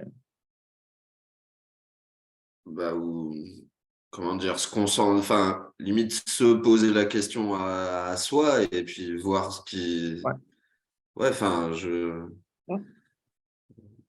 Oui. Donc, laisser la main répondre, c'est ça, à une question que tu te poses. Ouais. Ouais. Ça, c'est une super possibilité. C'est hyper intéressant à faire. Quoi d'autre? Est-ce qu'il y a d'autres idées ou d'envie? Dialoguer avec son travail. Oui. Alors, C'est-à-dire, est-ce que tu peux préciser, dialoguer avec son travail? En fait, comment dire, d'avoir, oui, un dialogue soit avec un texte qui s'écrit ou avec un dessin qui se fait et voir un petit peu ce qu'il a raconté, en fait. Et ouais, j'ai expérimenté ça pas mal là, ces dernières semaines et j'ai trouvé que c'était génial, quoi. C'est hyper puissant comme outil. C'est waouh! C'est et alors, au bout de plusieurs semaines, on a quand même l'écriture, elle se délie, avec la main dominante, au début, c'est hyper chaotique et petit à petit, enfin voilà, elle est toujours aussi spontanée, mais justement, elle peut être plus spontanée parce qu'elle écrit mieux et plus vite. Et du coup, voilà, ça répond, mais oui, il m'est arrivé de commencer, par exemple, je sais pas, commencer une phrase et puis m'apercevoir que c'était un poème qui était derrière. Donc, le poème s'écrit avec la main dominante. Et, ouais, je leur pose des questions, tout ça. C'est assez rigolo, quoi. Enfin, plus que rigolo, c'est hyper intéressant. Merci Nathalie. Oui, alors on peut l'utiliser, c'est pour ça que ça s'appelle le dialogue, pour dialoguer en fait avec tout, mais vraiment avec tout. Donc quand tu dis Nathalie avec un livre, moi je l'ai fait par exemple sur un projet que j'arrivais pas à écrire, et plutôt que de me prendre la tête à vouloir essayer d'écrire le projet et tout ça, je l'ai personnifié. Donc j'ai dialogué directement avec mon scénario et j'ai demandé: scénario, quel âge as-tu, qui es-tu, qu'est-ce que tu as à me dire? Et ça donnait des réponses très bizarres. Et du coup, je lui ai demandé: mais de quoi tu parles? C'est quoi le sujet que… Voilà. Et il m'a envoyé des messages assez bizarres, hein. Il m'a traité de con. Enfin bon, c'était très étonnant. Je t'envoie des trucs que tu veux pas entendre. Je lui dis: dis-moi, explique-moi. Et ça a donné des trucs vraiment très perchés. Et comment dire cela? C'est là où je veux parler d'écriture prophétique. Des fois, ce sont des choses que j'ai compris un an et demi après. Voilà. Donc, moi, j'appelle ça une forme d'intelligence, on appelle ça comme on veut, mais voilà, ça donne accès à ça. Donc, on peut dialoguer avec son livre. Je vous parlais tout à l'heure de mon exercice, de mon scénario. À un moment, j'ai fait la même chose aussi avec des personnages. Alors, plutôt que de me prendre la tête à essayer de construire les personnages, j'ai convoqué un des personnages de mon scénario et je lui ai demandé de s'exprimer tout simplement. Pourquoi il est dans ce film? C'est quoi son histoire? C'est quoi son secret? Qu'est-ce qu'il vient faire? Et vous voyez que ça fait des choses étonnantes. Donc, en fait, il n'y a pas de limite à ça. Vous voyez, à part celle de notre imagination, on peut l'utiliser pour dialoguer avec tout. Parfois, l'avenir habite en nous sans que nous le sachions et nos paroles qui croient mentir dessinent une réalité prochaine. Merci, Proust. Merci, Emmanuel. Donc voilà, on peut en effet vraiment l'utiliser pour beaucoup de choses. Je voudrais vous partager et vous pouvez dialoguer aussi avec votre problème. Hein? C'est-à-dire personnifier ce que vous croyez être un problème ou ce que vous définissez comme un problème ou avec vos intentions et qu'elles s'incarnent en fait et que vous puissiez vraiment dialoguer avec elles. C'est pour ça que je vous ai parlé de la position du scribe tout à l'heure. C'est-à-dire comment, pour pouvoir faire ce dialogue, il faut être prêt à tout entendre. Ce qui veut dire de réussir pour vous à adopter une position non jugeante. Parce que si, quand vous dialoguez avec votre problème ou avec l'incarnation de votre livre ou quoi que ce soit, il y a des réponses qui vous activent émotionnellement et que vous, du coup, vous réagissez, ça va avoir une incidence. Donc, l'idée, c'est comment celui qui pose les questions, c'est-à-dire vous, arrive à s'entraîner à être dans l'accueil de tout ce qui vient, y compris quand ce n'est pas du tout en accord, ni avec ce que vous croyez, ni avec vos valeurs, y compris aussi quand ça peut activer à certains moments des émotions et des choses comme ça. Je ne sais pas si je suis clair quand je vous dis ça. Donc, pour moi, c'est vraiment cette position-là du scribe, de l'observateur, qui me paraît vraiment un entraînement très chouette à faire pour rendre encore plus puissant en fait, ces explorations et ces voyages-là. Ce qui a une incidence après sur la vie et dans plein de domaines, puisque ça nous aide à travailler aussi sur notre acceptation de nous-mêmes dans notre intégralité, dans notre complétude. Je ne sais pas si ça existe ce mot-là. Comment la tenir au mieux, cette position? En s'entraînant, tout simplement. Voilà. C'est-à-dire vraiment, là, je vais parler de la formation dans quelques instants, mais c'est que la pratique qui va nous amener à ça. Tu vois, c'est d'accueillir, de dire, tiens, là, ça me met en colère, accueille, ok, ça me met en colère, etc. De nommer en fait les choses dans un premier temps d'exprimer, tu vois. Tu peux aussi dire, quand la main écrit quelque chose, bah, tiens, quand tu me dis ça, je ressens cela. Mais là, tu es dans la position de ne pas te laisser envahir par l'émotion, mais de la donner à l'autre, de l'exprimer. Je ne sais pas si je suis clair en disant cela, mais en tout cas, c'est vraiment un entraînement que je trouve intéressant. J'ai un souci, j'ai voulu réécrire avec la main dominante et c'est moins évident. Bah, tant mieux, c'est bien. Je sais pas quoi te dire. Voilà, vous êtes en train de découvrir des aspects de vous, donc c'est chouette. Je reviens juste. On va prendre quelques instants. Je vous parle de la formation pour vous dire ce qu'on y fait et comment, si vous avez envie de compléter ce travail, on pourra le faire. Et ensuite, je voudrais prendre quelques temps aussi pour clôturer ça, mais aussi partir de qu'est-ce que vous avez retenu. C'est important aussi pour l'intégration qu'on puisse vraiment débriefer ensemble. Donc voilà, on va essayer de faire ça en 10 minutes. Je vais essayer d'accélérer un tout petit peu. Alors, je reviens juste sur le partage.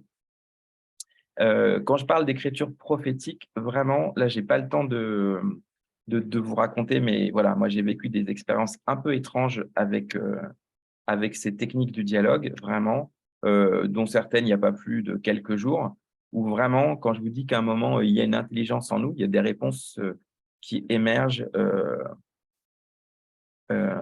Voilà, les cercles d'écriture, par exemple, moi, j'ai créé des cercles d'écriture il y a 3 mois.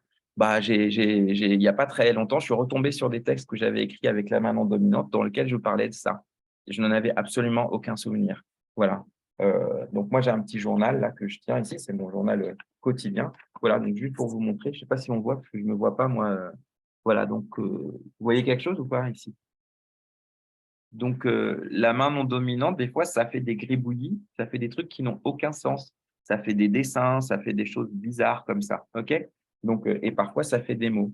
Et en l'occurrence, là, il y a un mot qui est ressorti. J'avais une problématique émotionnelle et le mot qui est ressorti, c'était Alexandre. Je ne connais pas d'Alexandre. En tout cas, j'ai cherché dans mes mémoires, est-ce qu'il y avait un Alexandre qui était en lien avec ma problématique? Et 5 minutes après, je vais courir, j'allume mon téléphone pour écouter un podcast. Et c'était un podcast sur les cuirasses, donc comment le corps nous protège de certaines blessures. Et juste un chapitre se termine et le nouveau chapitre commence. Et le titre du chapitre, c'était Alexandre. Donc, on peut croire que c'est une coïncidence. C'est peut-être une coïncidence. Mais en tout cas, l'effet que ça m'a fait émotionnellement, c'est que c'était assez costaud et que la problématique de cet Alexandre, quand j'ai écouté le podcast, bah, c'était juste un écho de la mienne. Donc, je peux vous dire que j'ai pleuré pendant tout mon footing, mais voilà, c'était des pleurs d'étonnement et de libération. Donc voilà, c'est comme l'auto-hypnose, en fait, cette technique-là du dialogue, elle s'apprend. Et voilà, moi, je ne cherche pas à interpréter, je ne sais pas ce que ça veut dire et tout ça, mais je vous partage en tout cas des expériences vécues de cette intelligence-là qui peut s'exprimer avec nous. Donc, l'expérience 4, on va la mettre de côté. C'était une synthèse de tout ce qu'on a vu pour voir comment on peut vraiment utiliser toutes ces techniques ensemble et les combiner pour vraiment aller très loin dans la connaissance de soi, dans l'exploration et dans les réponses à des questions. Et comment parfois, au bout de ces expériences, le plus étonnant, c'est de voir que le problème est parfois juste dans la question.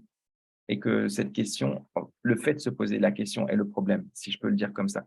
Mais bon, voilà, c'est des choses à tenter, à expérimenter. En tout cas, je vous invite vraiment à l'occasion à le faire. Voilà, donc, si vous avez aimé ce live et cette masterclass, je vous parle rapidement du programme Inspirateur. C'est mon programme en ligne, en fait, dans lequel, là, je démarre une nouvelle session. Donc, c'est un programme qui se fait sur plusieurs mois. Il y a tout un programme d'écriture, vraiment avec les 2 options dont je vous ai parlé ici. Donc, d'un côté, l'écriture créative, c'est-à-dire comment vraiment utiliser l'écriture pour développer votre créativité, pour vous libérer des blocages créatifs, pour ouvrir le flow, lâcher l'imagination et tout ça. Et l'autre dimension de l'écriture que je développe beaucoup dans cette formation, bah, c'est cette écriture-là, qu'on pourrait appeler introspective, exploratoire, de l'écriture comme moyen thérapeutique de connaissance de soi, d'exploration, d'acceptation de soi et puis de découverte aussi de toutes les facettes de nous-mêmes. Voilà. Donc, voilà, elle n'est pas destinée aux auteurs en particulier, elle est vraiment destinée à tous ceux qui veulent utiliser l'écriture différemment, soit pour retrouver la joie de créer, soit pour questionner c'est quoi mon message, qu'est-ce que j'ai envie de transmettre, j'ai envie de me connaître, j'ai besoin de m'explorer, d'approfondir. Voilà, c'est aussi un moyen d'arrêter de se saboter, quoi, de se mettre des bâtons dans les roues, justement en accueillant toutes les parts de nous. Typiquement, quand vous avez l'impression qu'il y a un saboteur, un truc qui vous empêche d'avancer, voilà, cette technique-là, elle est géniale parce que vous le faites venir, en fait. Vous dialoguez avec lui, vous apprenez à le rencontrer, ce saboteur, entre guillemets, et vous faites alliance, en fait. Ça devient une équipe.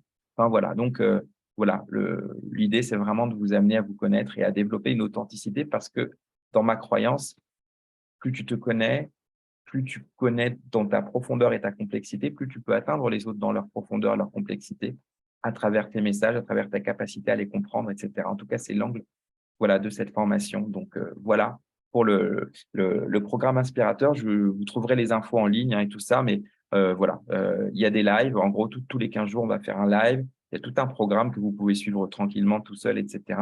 Et je vous donne juste des infos rapides sur le prix. Alors, le prix de base, c'était 699 € il y a un an.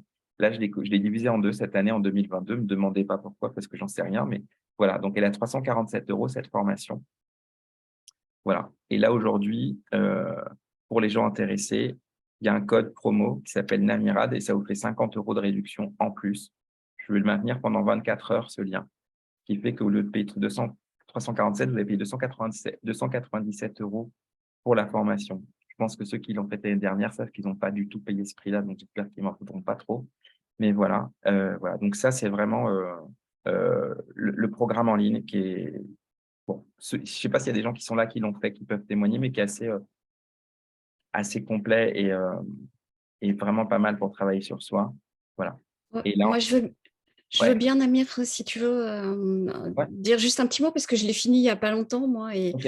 et c'était vraiment, ouais, faut y aller, quoi. C'est vraiment une expérience très intéressante. J'ai découvert plein de choses sur moi que j'ignorais. J'ai été, enfin voilà, on va creuser dans les peurs, tout ce qui nous bloque, tout ce qui nous, enfin beaucoup, beaucoup, beaucoup de choses. C'est hyper riche et franchement,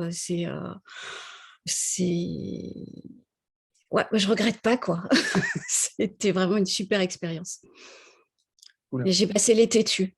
En fait, j'ai passé, je sais plus, 2 mois et demi, 3 mois. J'y ai travaillé pas mal, mais vraiment, c'était vraiment très, très intéressant, Cool. à tout point de vue. Génial. Et ça t'a aidé dans quoi, toi? Ça m'a aidé à… en fait, je l'ai abordé à un moment donné où j'étais un peu bloquée dans mon travail, où ça avançait plus, où j'avais plein de jugements, plein de choses. Enfin, je sais pas, c'était vraiment… j'avais même plus envie de créer quoi que ce soit. Et en fait, ça a été un moyen pour moi de revenir vers ma création et de l'accueillir et de l'accepter et de… Ouais, quelque chose comme ça. Wow, Quelque ok. chose comme ça, ouais, ouais, ouais. Et de retrouver aussi à la fois la motivation et puis je crois que ce qui a été peut-être le plus fort, c'est d'apprendre à pas juger ce qui sort, ce qu'on fait, et de laisser éventuellement reposer un peu et de reprendre derrière et de… Enfin voilà, mais c'est un champ d'exploration vraiment très, très riche, quoi. Ok, bah merci du coup, Nathalie, pour Ben, merci à toi, parce témoignage. que c'est ton Super. boulot. Voilà. C'est sur combien de temps? Alors, la formation, elle est sur le temps que vous voulez. Bah, Nathalie, tu vois, elle l'a faite en 2 mois. Moi, je vois des gens qui la font sur 6 mois. Donc, ça dépend du temps que tu veux y consacrer. Mais moi, je conseille au moins 2 heures par semaine si vous voulez vraiment en profiter. Et là, voilà. Et là, je pense qu'en quelques mois, vous pouvez la faire. Mais les lives, ils sont sur l'année. Donc, vous pouvez rester. Voilà. Il y a une plateforme. Il y a une plateforme d'échange. Vous pouvez partager des textes aussi. Donc, voilà. Et il y a le programme des 5 minutes aussi. Donc, un des exercices qu'on a fait tout à l'heure, il est issu de ce programme des 5 minutes. Hein. Quand je vous ai demandé depuis où j'écris, là, vous l'avez offert, en fait. Il est vendu à part, normalement, donc vous pouvez prendre que ce programme-là. Mais là, si vous prenez la formation, il est offert avec. OK? Donc, voilà, vous avez toutes les infos si vous voulez rejoindre la formation. Je vous mets juste le lien dans le chat, comme ça, vous l'avez. Et puis, on va prendre quelques minutes, si vous êtes OK, si vous voulez bien, avant qu'on se dise au revoir, juste pour débriefer, là, juste en 1 heure et 2 heures, là, du coup, on a plutôt pris 2 heures. Voilà. Qu'est-ce que vous avez retenu de… Je vais couper le partage, comme ça, je vous vois. On en profite. Alors, merci. Voilà. Donc, ça, c'est le lien With Event. Je vous mets le code aussi pour ceux que ça intéresse. Voilà. Donc, je vous rappelle qu'on a parlé aujourd'hui du dialogue, d'abord du dialogue narratif, qu'ensuite on allait explorer du coup des manières de dialoguer avec soi à travers l'écriture, à travers des questions comme depuis où j'écris, voir différentes parts de nous, comment on pouvait aller les identifier à l'intérieur de notre corps, et qu'on allait ensuite explorer la technique du dialogue ou comment on peut carrément amener certaines parts de nous à dialoguer. Alors, j'ai appris que j'ai besoin de m'entraîner à dialoguer avec ma maman dominante. Ok. Jamila, ouais.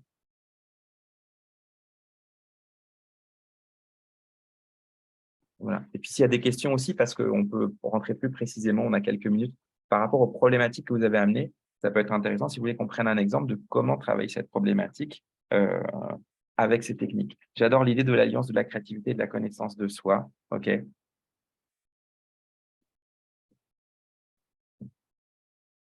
Donc, s'il y a des partages et des questions, c'est bienvenu aussi.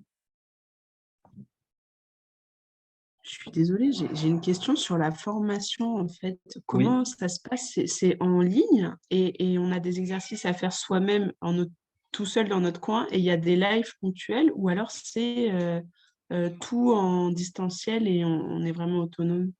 Alors, c'est en ligne, donc tu es autonome, tu as un programme, donc tu as du contenu théorique, tu as des exercices à faire, tu as des vidéos aussi pour certains exercices, donc tu peux vraiment suivre ça quand tu veux. Tu peux tout faire toute seule.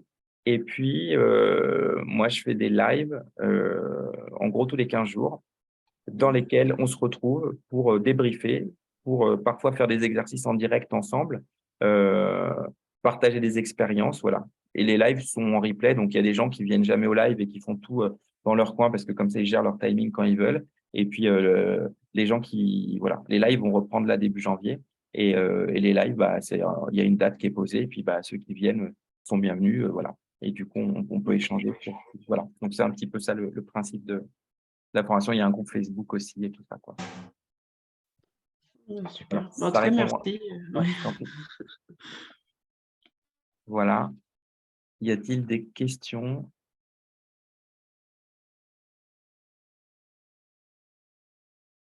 Ouais, c'est des exercices, merci, très profonds dans l'exploration de soi. Bah oui, parce qu'il y a de la matière à explorer. Donc, ça qui est chouette. Namir, si je peux, 2 secondes. Oui. Ça fait 5 minutes que j'essaye de savoir ce que je pourrais en dire parce que c'est compliqué, c'est pas très clair encore dans ma tête parce que ça Ouais. m'a emmené à peu près à l'opposé de ce que je pensais. Mhm. Alors, ça a été très, très vite, en fait, sur le sujet dont j'avais parlé dans le formulaire. Ouais. Et ce qui est très étonnant, voilà, j'ai des sensations dans le corps qui sont pas du tout là où je les attendais, comme je les attendais. Et c'est assez étonnant, en fait, de sentir il n'y a pas de solution là, mais il y a un fil qui a été tiré qui est à peu près à l'opposé de ce que je cherchais, Mhm. à peu près. Et c'est rigolo parce que c'est à la fois très dérangeant et à la fois je me sens soulagée. Enfin, tu vois, il y a 2 trucs, je suis hyper dérangée, hyper soulagée et il y a, tu vois, il y a une émotion qui est presque,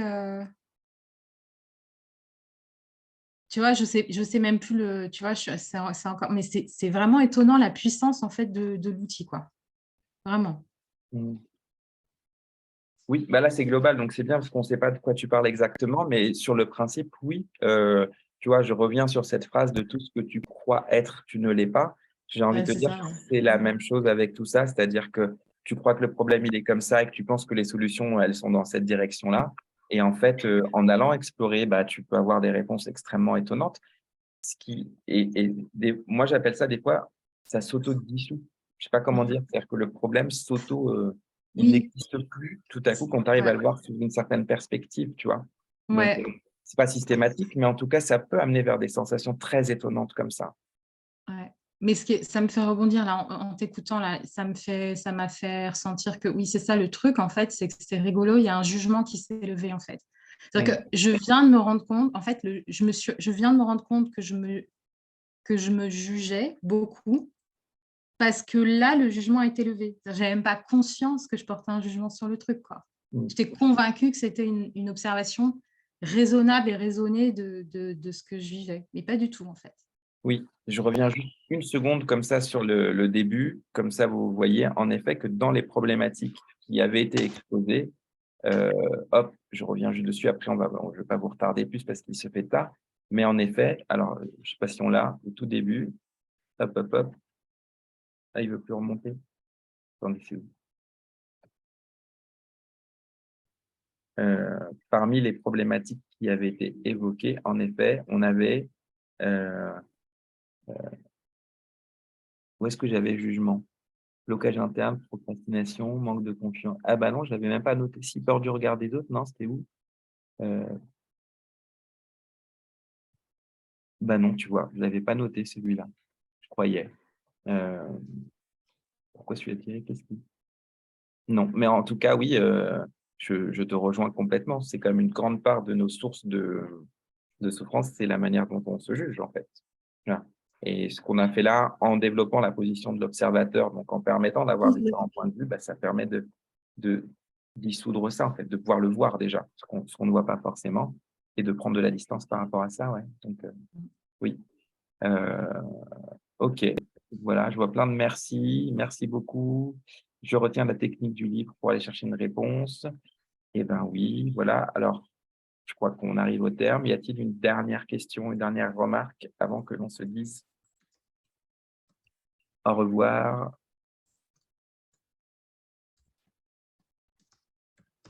OK. Eh bien, voilà. Merci, Namirad. Ben oui. Voilà.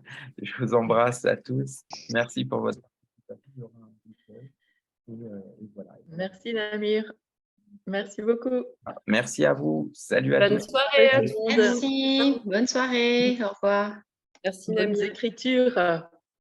Bonsoir à tous. Merci.